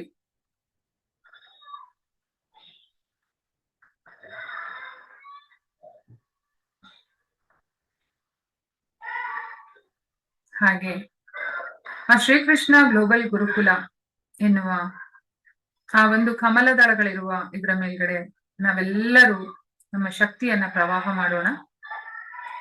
ಇಲ್ಲಿ ದಿನೇ ದಿನ ವಿದ್ಯಾರ್ಥಿಗಳು ಜಾಸ್ತಿಯಾಗಿ ಸುಖವಾಗಿ ಸಂತೋಷವಾಗಿ ನೆಮ್ಮದಿಯಾಗಿ ಬದುಕಲು ಬೇಕಾದಂತ ವಿದ್ಯೆಗಳು ಜನರಿಗೆ ಪ್ರಾಪ್ತವಾಗ್ತಾ ಹೋಗ್ಲಿ. ಇಲ್ಲಿ ಬರುವಂತ ಟೀಚರ್ಸ್ ಗಳಿಗೂ ಸದ್ಬುದ್ಧಿ ಬರಲಿ. ಹಾಗೇನೆ ಅವರು ಉತ್ತಮ ವಿದ್ಯೆಗಳನ್ನ ಕಲಿಯಕ್ಕೆ ಬಂದಂತವರಿಗೆ ಹೇಳ್ಕೊಡೋ ಹಾಗಾಗ್ಲಿ. ವಿದ್ಯಾರ್ಥಿಗಳಿಗೆ ವಿದ್ಯಾರ್ಜನೆಗೆ ಸಹಕಾರವಾಗುವಂತ ಗುರುಗಳೇ ಈ ಗುರುಕುಲದಲ್ಲಿ ಬರ್ಲಿ. ಹಾಗೆ ಬಂದವರು ಪ್ರತಿಯೊಬ್ರು ಅವ್ರಿಗೆ ಏನ್ ಬೇಕೋ ಅದನ್ನ ಪಡ್ಕೊಂಡು ಉತ್ತರೋತ್ತರ ಅಭಿವೃದ್ಧಿಯಾಗಿ ಅವರ ಜೀವನದಲ್ಲಿ ಸುಖ ಶಾಂತಿ ಸಮೃದ್ಧಿ ನೆಮ್ಮದಿಯೊಂದಿಗೆ ಬದುಕುವ ಹಾಗಾಗ್ಲಿ. ಇಲ್ಲಿ ಬೋಧಿಸುವ ಬೋಧಕರು, ವಿದ್ಯಾರ್ಜನೆಗೆ ಬಂದಂತ ವಿದ್ಯಾರ್ಥಿಗಳು, ಹಾಗೆ ಕರ್ಮಚಾರಿಗಳು ಅಂದ್ರೆ ಕೆಲ್ಸಕ್ಕೆ ಬಂದಂತ ಕೆಲಸದವರು ಎಲ್ಲರೂ ಸುಖವಾಗಿ ಸಂತೃಪ್ತಿಯಿಂದ ಸಂತೋಷವಾಗಿ ನೆಮ್ಮದಿಯಾಗಿ ಬದುಕಲು ಏನೆಲ್ಲ ಅವಶ್ಯಕತೆ ಇದೆಯೋ ಆ ಎಲ್ಲವೂ ಕೂಡ ಈ ವಿದ್ಯಾಸಂಸ್ಥೆಯಿಂದ ಎಲ್ಲರಿಗೂ ದೊರಕಲಿ ಅಂತ ಆಶೀರ್ವಾದವನ್ನ ಮಾಡಿ. ಹರೇ ಕೃಷ್ಣ ಕೃಷ್ಣ ಕೃಷ್ಣ ಹರೇ ಹರೇ, ಹರೇ ರಾಮ ರಾಮ ರಾಮ ಹರೇ ಹರೇ, ಹರೇ ಕೃಷ್ಣ ಕೃಷ್ಣ ಕೃಷ್ಣ ಹರೇ ಹರೇ, ಹರೇ ರಾಮ ರಾಮ ರಾಮ ಹರೇ ಹರೇ, ಹರೇ ಕೃಷ್ಣ ಕೃಷ್ಣ ಕೃಷ್ಣ ಹರೇ ಹರೇ, ಹರೇ ರಾಮ ರಾಮ ರಾಮ ಹರೇ ಹರೇ, ಹರೇ ಕೃಷ್ಣ ಕೃಷ್ಣ ಕೃಷ್ಣ ಹರೇ ಹರೇ, ಹರೇ ರಾಮ ರಾಮ ರಾಮ ಹರೇ ಹರೇ, ಹರೇ ಕೃಷ್ಣ ಕೃಷ್ಣ ಕೃಷ್ಣ ಹರೇ ಹರೇ, ಹರೇ ರಾಮ ರಾಮ ರಾಮ. ಸಕಲವು ಕೃಷ್ಣಾರ್ಪಣಮಸ್ತು. Thank you. ಯಾರ್ಯಾರ ಕೈಯಲ್ಲಿ ಎನರ್ಜಿ ಹರಿತಾ ಇದೆಯೋ ಹರಿಯೋವರೆಗೂ ಹಾಗೆ ಇಟ್ಕೊಳ್ಳಿ.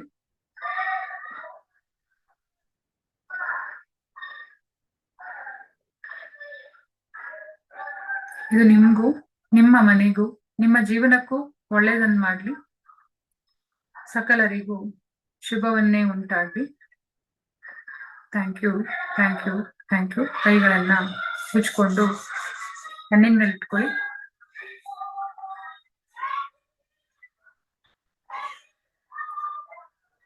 ಎಲ್ರಿಗೂ ಒಳ್ಳೇದಾಗ್ಲಿ ಅಂತ ಹಾರೈಸ್ತೀನಿ.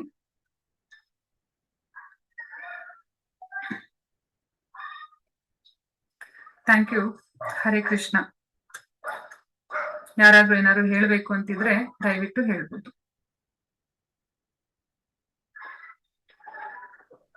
ಮೇಡಮ್ ತುಂಬಾ ಡಿಸ್ಟರ್ಬೆನ್ಸ್ ಆಗ್ತಾ ಇತ್ತು. ಯಾವ್ದೋ ಮಕ್ಳುಗಳು ಕಿರ್ಚೋ ತರ ಇದಾಗ್ತಾ ಇತ್ತು. ಆಕ್ಚುಲಿ ಏನಂತ ಗೊತ್ತಿಲ್ಲ, ಸೌಂಡ್ ತುಂಬಾನೇ ಆಗ್ತಿತ್ತು ಮೆಡಿಟೇಷನ್ ಮಾಡ್ತಾ ಇದ್ರೆ. ಓಕೆ, ಇಲ್ಲಿ ಕೆಳಗಡೆ ನಮ್ಮ ಬಿಲ್ಡಿಂಗ್ ಅಲ್ಲೇ ಮಕ್ಳು ಆಟ ಆಡ್ತಿದ್ದಾರೆ. ನಾಳೆಯಿಂದ ಇದು ತುಂಬಾ ಸೌಂಡ್ ಆಗ್ತಾ ಇತ್ತು. ಓಕೆ. ಇಲ್ಲಿ ಮಕ್ಕಳಿದ್ದಾರೆ. ತುಂಬಾ ಚೆನ್ನಾಗಾಯ್ತಮ್ಮ. ತುಂಬಾ ಚೆನ್ನಾಗಾಯ್ತಮ್ಮ. ಹೌದಾ? ಓಕೆ. ತುಂಬಾ ಚೆನ್ನಾಗಾಯ್ತು ಮೆಡಿಟೇಷನ್. ವೈಬ್ರೇಷನ್ಸ್ ಎಲ್ಲ ಚೆನ್ನಾಗಿ ಬಂತು. ಓಕೆ. ತುಂಬಾ ಥ್ಯಾಂಕ್ಸ್. ಮಾನಸಿಕ ಪೂಜೆ ತುಂಬಾ ಚೆನ್ನಾಗಾಯ್ತು ಮೇಡಮ್. ಹೂವ ಇಲ್ಲ ಹಣ್ಣಿಲ್ಲ ಏನಿಲ್ಲ ಅನ್ನೋ ತರನು ತಿಳ್ಕೊಳಂಗಿಲ್ಲ ನಾವು. ಹೌದು. ತುಂಬಾ ಚೆನ್ನಾಗಾಯ್ತು. ಇದನ್ನ ಮಾಂಡವ್ಯ ಮಹರ್ಷಿಗಳು ಇದನ್ನ ಮಾನಸ ಪೂಜೆ ಅಂತ ಹೇಳ್ತಾರೆ. ನಾನು ಚಿಕ್ಕವಳಿರುವಾಗ ಸ್ಕೂಲ್ಗೆ ಹೋಗುವಾಗ ಉಡುಪಿಯಲ್ಲಿ ಸುಗುಣಮಾಲಾ ಅಂತ ಒಂದು ಪುಸ್ತಕ ಬರ್ತಾ ಇತ್ತು. ಆ ಪುಸ್ತಕದಲ್ಲಿ ಒಬ್ರು ಆರ್ಟಿಕಲ್ ಬರೆದಿದ್ರು. ಮಾಂಡವ್ಯ ಸುಗುಣಮಾಲದಲ್ಲೋ ಅಥವಾ ತರಂಗದಲ್ಲೋ ನೆನಪಿಲ್ಲ, ಬಟ್ ಇದು ಮಾಂಡವ್ಯ ಮಹರ್ಷಿಗಳ ಮಾನಸ ಪೂಜೆ ಅಂತ ನಂಗೆ ಚೆನ್ನಾಗಿ ಗೊತ್ತು. ನಾನು ಅವಾಗಿಂದಾನು ಪ್ರಾಕ್ಟೀಸ್ ಮಾಡ್ತಾ ಇದ್ದೆ. ಬಟ್ ಆಗ ನನ್ಗೆ ಯಾರನ್ನ ಭಜಿಸ್ಬೇಕು, ಯಾರನ್ನ ನಾನು ಪರಿಪೂರ್ಣವಾಗಿ ನೋಡ್ಬೇಕು ಅಂತ ನಂಗೆ ಗೊತ್ತಿರ್ಲಿಲ್ಲ. ದಿನಾ ಒಂದೊಂದ್ ದೇವ್ರಿಗೆ ಮಾಡ್ತಾ ಇದ್ದೆ. ನಂಗೆ ಅವಾಗ ಏನ್ ಗೊತ್ತಾಗ್ಲಿಲ್ಲ ಅಂತ ಹೇಳಿದ್ರೆ, ನನ್ನ ಎನರ್ಜಿ ಎವ್ರಿ ಡೇ ಶಿಫ್ಟ್ ಆಗ್ತಾ ಇದೆ ಅನ್ನೋದು ನಂಗೆ ಗೊತ್ತಾಗ್ಲಿಲ್ಲ. ಅರ್ಥ ಆಯ್ತಾ? ಮಾನಸಿಕ ಪೂಜೆ ಮಾಡುವಾಗ ನೀವು ಒಂದೇ ಭಗವಂತನನ್ನ ಬಿಲೀವ್ ಮಾಡಿ, ಅಲ್ಲಿ ಅದ್ರ ಮೇಲ್ಗಡೆ ವರ್ಕ್ ಮಾಡಿ, ಆ ಎನರ್ಜಿನ ಶಿಫ್ಟ್ ಆಗ್ಲಿಕ್ಕೆ ಬಿಡ್ಬೇಡಿ. ಇಲ್ಲಿ ನಾವು ಏನ್ ಮಾಡ್ತಾ ಇದ್ದೇವೆ ಅಂದ್ರೆ ಕಾಂಪೌಂಡ್ ಆಗಿ ಮಾಡ್ತಾ ಇದ್ದೇವೆ, ಕಾಂಪೌಂಡಿಂಗ್. ನೋಡಿ, ನೀವು ಏನ್ ಹೇಳ್ತಾರೆ, ಮ್ಯೂಚುವಲ್ ಫಂಡ್ ಅಲ್ಲಿ ಅಥವಾ FD ಅಲ್ಲಿ ಕಾಂಪೌಂಡ್ ಇಂಟ್ರೆಸ್ಟ್ ಗೆ ಹಣಗಳನ್ನ ಹಾಕಿದಾಗ ಹೇಗೆ 50 ರೂಪಾಯಿ ಡೈಲಿ ಹಾಕ್ತಾ ಹೋದ್ರೆ ತಿಂಗಳಿಗೆ 1,500 ರೂಪಾಯಿ ಆಗತ್ತೆ, ದಿನಕ್ಕೆ 500 ರೂಪಾಯಿ ಆಗಿದ್ರೆ ತಿಂಗಳಿಗೆ 15,000 ರೂಪಾಯಿ ಆಗತ್ತೆ. ಆಮೇಲೆ ಅದಕ್ಕೆ ಬರುವ ಬಡ್ಡಿ ಪ್ಲಸ್ ಎಕ್ಸ್ಟ್ರಾ ಹಣವನ್ನ ಅದಕ್ಕೆ ಎಕ್ಸ್ಟ್ರಾ ಆಡ್ ಮಾಡ್ತಾ ಹೋದಾಗೆ ಆ FD ಯ ಅಮೌಂಟ್ ದೊಡ್ಡದಾಗ್ತಾ ಹೋಗುತ್ತೆ. ಹಾಗೇನೆ ನಾವು ಮಾಡುವ ಮಾನಸ ಪೂಜೆ, ಮೆಡಿಟೇಷನ್, ನಮ್ಮ ಬೇರೆ ಎಲ್ಲ ಪೂಜೆಗಳಲ್ಲಿ ನಿಮ್ಗೆ ಲೋಪದೋಷಗಳು ಸಿಗುತ್ತೆ, ಆದ್ರೆ ಮಾನಸ ಪೂಜೆಯಲ್ಲಿ ಲೋಪದೋಷಗಳಿರೋದಿಲ್ಲ. ಯಾಕೆಂದ್ರೆ ಇಲ್ಲಿ ಬರುವಂತ ಹಣ್ಣು, ಇಲ್ಲಿ ಬರುವಂತ ಪ್ರಸಾದಗಳು ಯಾವುದು ಎಂಜಿಲಾಗಿರಲ್ಲ, ಇನ್ನೊಬ್ರಿಗೆ ನಾವು ತೋರ್ಸಿರಲ್ಲ, ಇನ್ನೊಬ್ರಿಗೆ ಗೊತ್ತಿರಲ್ಲ. Secret connection between me and my lord. ಅರ್ಥ ಆಯ್ತಾ ನಿಮ್ಗೆ? Secret connection between me and my lord. ನಮ್ಮ ಮನಸ್ಸಿನಲ್ಲಿ ಊಹೆಯಾದಂತ ದೇವಸ್ಥಾನ ಬೇರೆಯವ್ರಿಗೆ ಬರಲ್ಲ, ನಮ್ಮ ಮನಸ್ಸಿನಲ್ಲಿ ಊಹೆಯಾದಂತ ಭಗವಂತನ ಮೂರ್ತಿ ಬೇರೆಯವ್ರಿಗೆ ಗೊತ್ತಿಲ್ಲ, ನಮ್ಮ ಮನಸ್ಸಿನಲ್ಲಿ ಊಹೆಯಾದಂತ ವೈಭವ ಬೇರೆಯವ್ರಿಗೆ ಗೊತ್ತಿಲ್ಲ. ಬಿಕಾಸ್ ಇದನ್ನ ಪರಾ ವಿಜ್ಞಾನದಲ್ಲಿ ನಾವು ಮಾಡುವಂಥದ್ದು. ಇದನ್ನ ನೀವು ರಿಪೀಟೆಡ್ ಮಾಡಿ ನಾ ಹೇಳಿದ್ನಲ್ಲ 60 days ನಾವು ಚಾಲೆಂಜ್ ಅನ್ನ ತಗೊಂಡ್ ಮಾಡೋಣ, ನೋಡಿ 60 ದಿನದ ನಂತರ ನೀವು ಹೇಗಿರ್ತೀರಾ ಅಂತ. ಹಿಂದೆ ಒಂದ್ ಕಾಲ ಇತ್ತು, ರಾತ್ರಿ 9:30 ಆಯ್ತು ಅಂದ್ರೆ ನಾನು ಎಲ್ರಿಗೂ ಮಾಡಿಸ್ತಾ ಇದ್ದೆ. ಎಲ್ಲಾದ್ರೂ ಎನರ್ಜಿ ಬಾಲ್ ಮುಟ್ಟಿದ್ರೆ ಕಲ್ ತರ ಅನುಭವ ಆಗ್ತಿತ್ತು. ಅದ್ರ ಹೆಸರು ಹೇಳಿದ್ರೆ ಸಾಕು, ಯಾರಾದ್ರೂ ಇದ್ರೆ ಹಳೆ ಸ್ಟೂಡೆಂಟ್ಸ್ ಹೇಳಿ, ಕಲ್ ತರ ಅನುಭವಕ್ಕೆ ಬರ್ತಾ ಇತ್ತು, ತುಂಬಾ ಜನಕ್ಕೆ ಆಗ್ತಾ ಇತ್ತು. ಸೊ ನಾವ್ ಇದನ್ನ ಒಂದು 60-70 days ಮಾಡೋಣ. ನಾನು ಇವತ್ತು ಯೂಟ್ಯೂಬ್ ಅಲ್ಲಿ ಇದ್ರದ್ದು ಇದೇ ಹಾಕ್ತೀನಿ, 60 days ಚಾಲೆಂಜ್ ಡೇ 1 ಅಂತ ಹಾಕ್ತೀನಿ ಇವತ್ತು. ಮೇಡಮ್, ಇದು ಸಿಗ್ನಲ್ಸ್ ಚೋಕುರೆ ಅದೆಲ್ಲ ಹೆಂಗೆ ಮೇಡಮ್? ಅದು ನಂಗೇನು ಗೊತ್ತಿಲ್ಲ. ಅದನ್ನ ನಿಮ್ಗೆ ನೆಕ್ಸ್ಟ್ ಕ್ಲಾಸ್ ನಾಳೆ ನೀವು ಅಟೆಂಡ್ಮೆಂಟ್ ತಗೊಳ್ತೀರಲ್ಲ, ಅಲ್ಲಿ ಗೊತ್ತಾಗತ್ತೆ.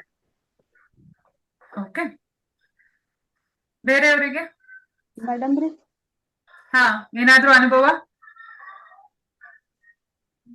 ನಮ್ದು ಇದು ಹೊಸದ್ರಿ ಮೇಡಮ್, ಮಾನಸಿಕ ಪೂಜೆ ಮಾಡೋದು. ಓಕೆ ಹಿಂಗೂ ಮಾಡ್ಬೋದಂತ ಗೊತ್ತಾಯ್ತು ನಮ್ಗೆ.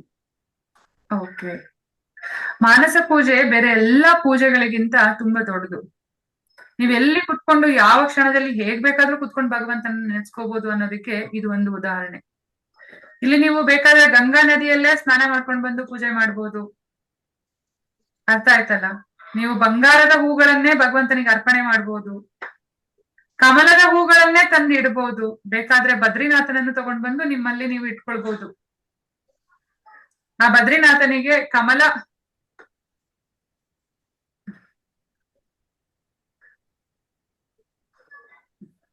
ಓಕೆ ಆಗ್ಲಿ, ಭಗವಂತ ನಿಮ್ಗೆ ಒಲ್ದಿದ್ದಾನೆ ಆತರ. ಪ್ರಿಯಾ ಅವ್ರೆ, ಆಗ್ಲಿ. ಆ ಭಗವಂತ ಯಾರ್ಯಾರಿಗೆ ಯಾವಾಗ ನನ್ನ ಒಂದು ಮಾತಲ್ಲಿ ನಿಮ್ಗೆ ಈ ಲೆವೆಲ್ಗೆ ಭಗವಂತ ಕಾಣಿಸ್ತಾನೆ ಅಂದ್ರೆ ನಾನ್ ಭಾಗ್ಯವಂತೆ ಅನ್ಕೊಳ್ತೀನಿ. ಅರ್ಥ ಆಯ್ತಲ್ಲ? ಆಗ್ಲಿ, ಎಲ್ರಿಗೂ ಒಳ್ಳೇದಾಗ್ಲಿ, ಸುಖ ಶಾಂತಿ ಸಮೃದ್ಧಿ ನೆಮ್ಮದಿ ಸಿಗ್ಲಿ. ಹರೇ ಕೃಷ್ಣ. ನಾಳೆ ಭೇಟಿ ಆಗೋಣ. ನಿಮಗೂ ಭಗವಂತ ಚೆನ್ನಾಗಿಟ್ಟಿರ್ಲಿ ಮೇಡಮ್.